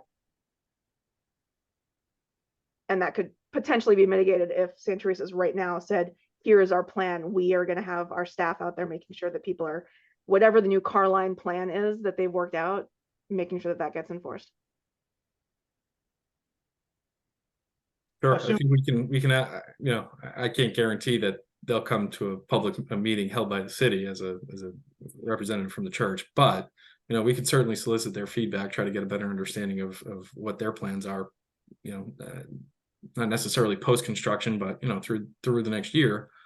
I brought this slide back up because I did want to point out, we put these markings down, right? So that it's a visual aid. There's no parking signs currently. We're looking to make those more semi-permanent than just no parking signs on a cone. This striping, if you can see my cursor on, I don't think you can. The striping that we put here where they normally park. I've had a couple conversations with our mobility department about even taking this a step further and putting flex posts along this edge line here where the future curb is going to be, just as again another sort of traffic aid, I suppose is the best term that comes to mind, to help prevent parking, to keep vehicles aligned, and to keep you feeling safe. For the record, I just want to be clear that this plan of adding these lanes or these bump outs in this chicane makes me feel less safe as a cyclist. So I'm just one person. I'm part of one household, but I'm a resident of Summer Street. And this plan that you've done at the top here makes me feel less safe as a cyclist. Okay, that's actually really good to know. So we Part of can, the reason for the needed conversation with the school is because I would not expect anybody to obey the law or anything that you've set out, because they don't currently. Currently, you have drop off at St. Teresa's, people stopping in the middle of the traffic lane to drop off their kids on the south side of Summer Street. And then they're also parking in the part that you've blocked off. And they're not parking, they're standing. They're only there for like 3 minutes. Sure. And so they're not, I think they all feel like they can comfortably ignore any signs that you've put out. So short of Jersey barriers, I'm not sure you're gonna stop them from using that space. okay. Because right now that section is just completely impassable at drop off time. You have people stopping on both sides of the street where they're not supposed to. And there is not even enough room for one lane of traffic, let alone two. Just go out there any morning at 8, Sure. Yeah, 8 o'clock. we invite you. Well, I'll meet you someday with donuts. We can watch St. Teresa's drop off. We don't need donuts. Thank you. We should be walking and cycling, so we don't need the donuts, right? Okay, this is actually really great feedback. I mean, I know Tom earlier, he had similar type of feedback, kind of different, backgrounds, obviously, but this is good. This is what we want to hear. This is why we're all here this evening, right? So I may not have a good answer that you'll find satisfying at the moment, but we can come out of this meeting saying, all right, we need to talk to St. Teresa's. We need to talk to the church. We need to talk to the schools, understand drop off, understand funerals. How do we get them off Summer Street to create a safe space? Not just, as a permanent condition when this project ends, but, more immediate over the next few months as we get into winter. So we'll work on that. I would encourage you both, please email us so we can, correspond with you and kind of keep you up to date on what we're doing to address your concerns. All right, well, thank you, guys. Allie. If you've asked a question in the chat, please raise your hand. We'd like to actually have a conversation with you. We are going to unmute Alexis again and see if it works this time. Alexis, are you available? All right, well, then we'll go next to Vivian Lee. Hello, everyone. Thank you for spending your evening with us. This is a great presentation, and as always, it's great to get the communication and the updates about the project. I'm really glad to see the addition of speed humps in the neighborhood as a means of, traffic calming. I do have some concerns about the speed humps themselves. I know we implemented them in Morrison Avenue in Somerville, and those are gigantic to the point that if you drive a smaller car, which many people in the city do, it is very difficult to get over them, even if you are going a very slow speed without potentially even scraping the bottom of your car, for instance. I do realize that helps larger cars slow down as well, or it incentivizes more cars to slow down. But I do have concerns about them because as the season wears on and as traffic dries over them, the markings tend to come off, and then they become very, very difficult to see, especially when visibility isn't good. So like in the winter or when it's dark out.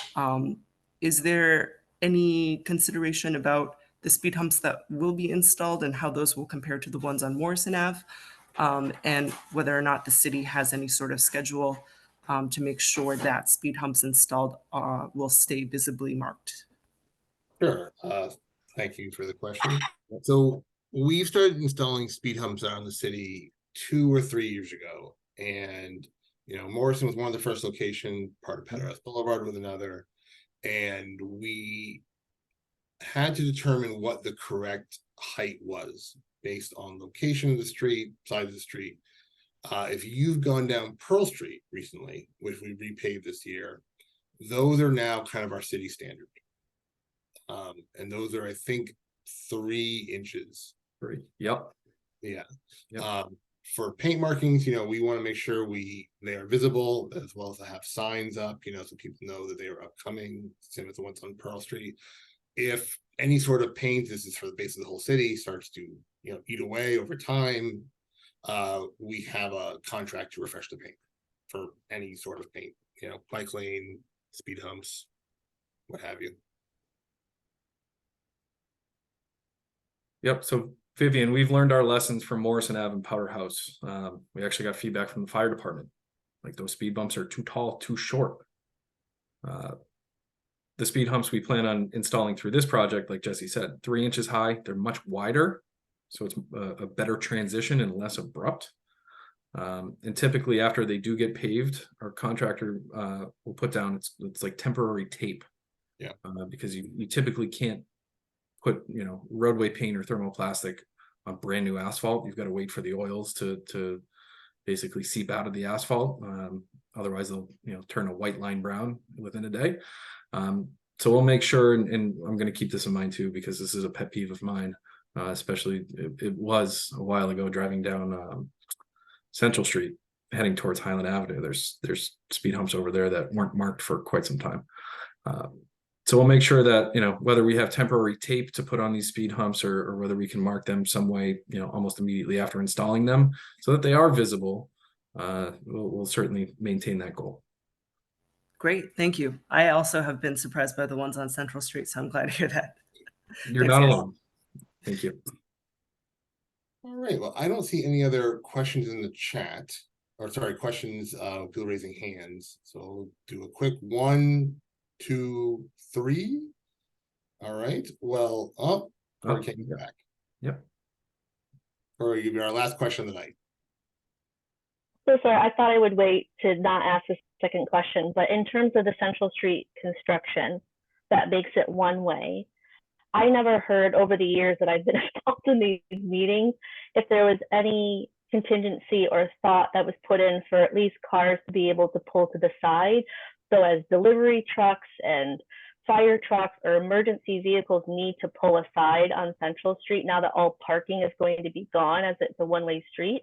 Is that still going to be there, or is that also going to possibly create blockage when that happens because of the 2 cycle tracks? I've never heard what the end of that discussion. There was so much back and forth, but I never heard where that landed of how much space there will be for that factor. So the short answer, Corey, is no, there won't be any space to pull over. However, that is a great concern. Happy to follow up with our design team. But right now, as it stands, the design does not incorporate any additional space on Central Street between Summer and Highland for a vehicle to pull over to the side. And the reason is it's just that real estate between, you know, widened sidewalks, the cycle track, the porous pavers, brick pavers, buffer on both sides of the street really reduces the width of Central Street to 12 feet wide. Right, and that's been my concern all along, that the reason why I never heard an answer is that there wasn't any thought put into it. But it's a concern because especially with Highland Kitchen there's emergency vehicles that call up Central Street all the time that pull on the side. And if that happens, then there's no room for traffic to get through.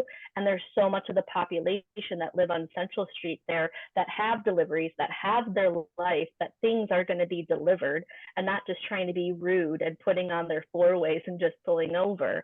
But people live on the street and we need to have things of that nature being able to service the people who live on the street and not just people traveling through it. Sure, Corey. Whatever that's worth. Corey, we understand that. You know, hopefully they'll be used the side streets. You know, they have 6 options for side streets right there,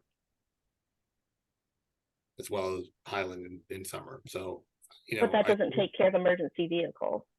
So one of the things we do, you know, back to Chief Breen before, you know, they are aware of these designs and they sit through meetings with us and other folks in the mobility department and determine if this will actually work, if this is feasible, how they'll respond. So they, knowing that Central Street is going to be one way, will probably, you know, try and stick to Highland if possible. But they also might have to close Central Street and, put a giant truck there because there's God forbid, a fire they have to put out. Yeah. I mean, It's concerning. One thing I'll add, if you don't mind, I know talking with Chief Breen, I talk with him pretty frequently. They actually have a program. I believe it's a program. It's called Opticom and Preemption, which is a type of equipment they put on top of a mast arm at an intersection. So, it's basically a camera that when it sees flashing lights, it turns the light green to clear the queue in front of them, to clear an intersection out of the way. I know through conversations with other colleagues of ours up at City Hall in regards to Highland Ave, Central and Highland, School and Highland, is it Lowell and Highland, I believe, is signalized. Each of these intersections is set to get this equipment. I'm not sure when, and I'm not sure to what extent, but these are all things that are being thought about in the city, especially working with the fire department and how they navigate. So it may not happen under this project, but I know there's consideration being made to Central Street. How do you clear the queue if a fire truck has to access Central from Summer and not get stuck in the middle of the street? So nevertheless, great question. Would you mind emailing either myself or construction just so we can follow up? I can go back to, talking with the fire chief, talking with my colleagues and give you a more definitive answer, if that's all right with you. Yeah, no, I really appreciate it, just because it seems like they're like, yes, we'll take it into consideration. Then there was never any actual plans that we could see of what was going to be the width of the street. So that's helpful to know. It's just hard because I understand what they're trying to do, but as much that we get feedback of like, well, they can just use the side street. Well, we can just use the side street. And those side streets are now going to be all the parking. And now we're telling them that's where delivery service. And those little streets are now going to be taking the brunt of everything. And I really wish that there was some more consideration and thought before we start digging up Central to maybe have some leeway for that, for, the people that live on Central. So I appreciate it. Thank you. Great. Thank you. And Corey, with our last question for the evening, Ali, I see you do have your raised hand. If you could just send the email to construction, we'll follow you up with that. Thank you all for attending tonight. As we said, this will get posted on the city's website later this week. We'll also tweet out the link. Please, if you have any further questions, you can reach out to us at construction. Like I said, that goes to all of us. And we pride ourselves at, follow up and follow through. And we will be back in the spring for our next meeting. So thank you all this evening. We'll talk to you soon. Good night, everyone. Go Celtics. Thank you all.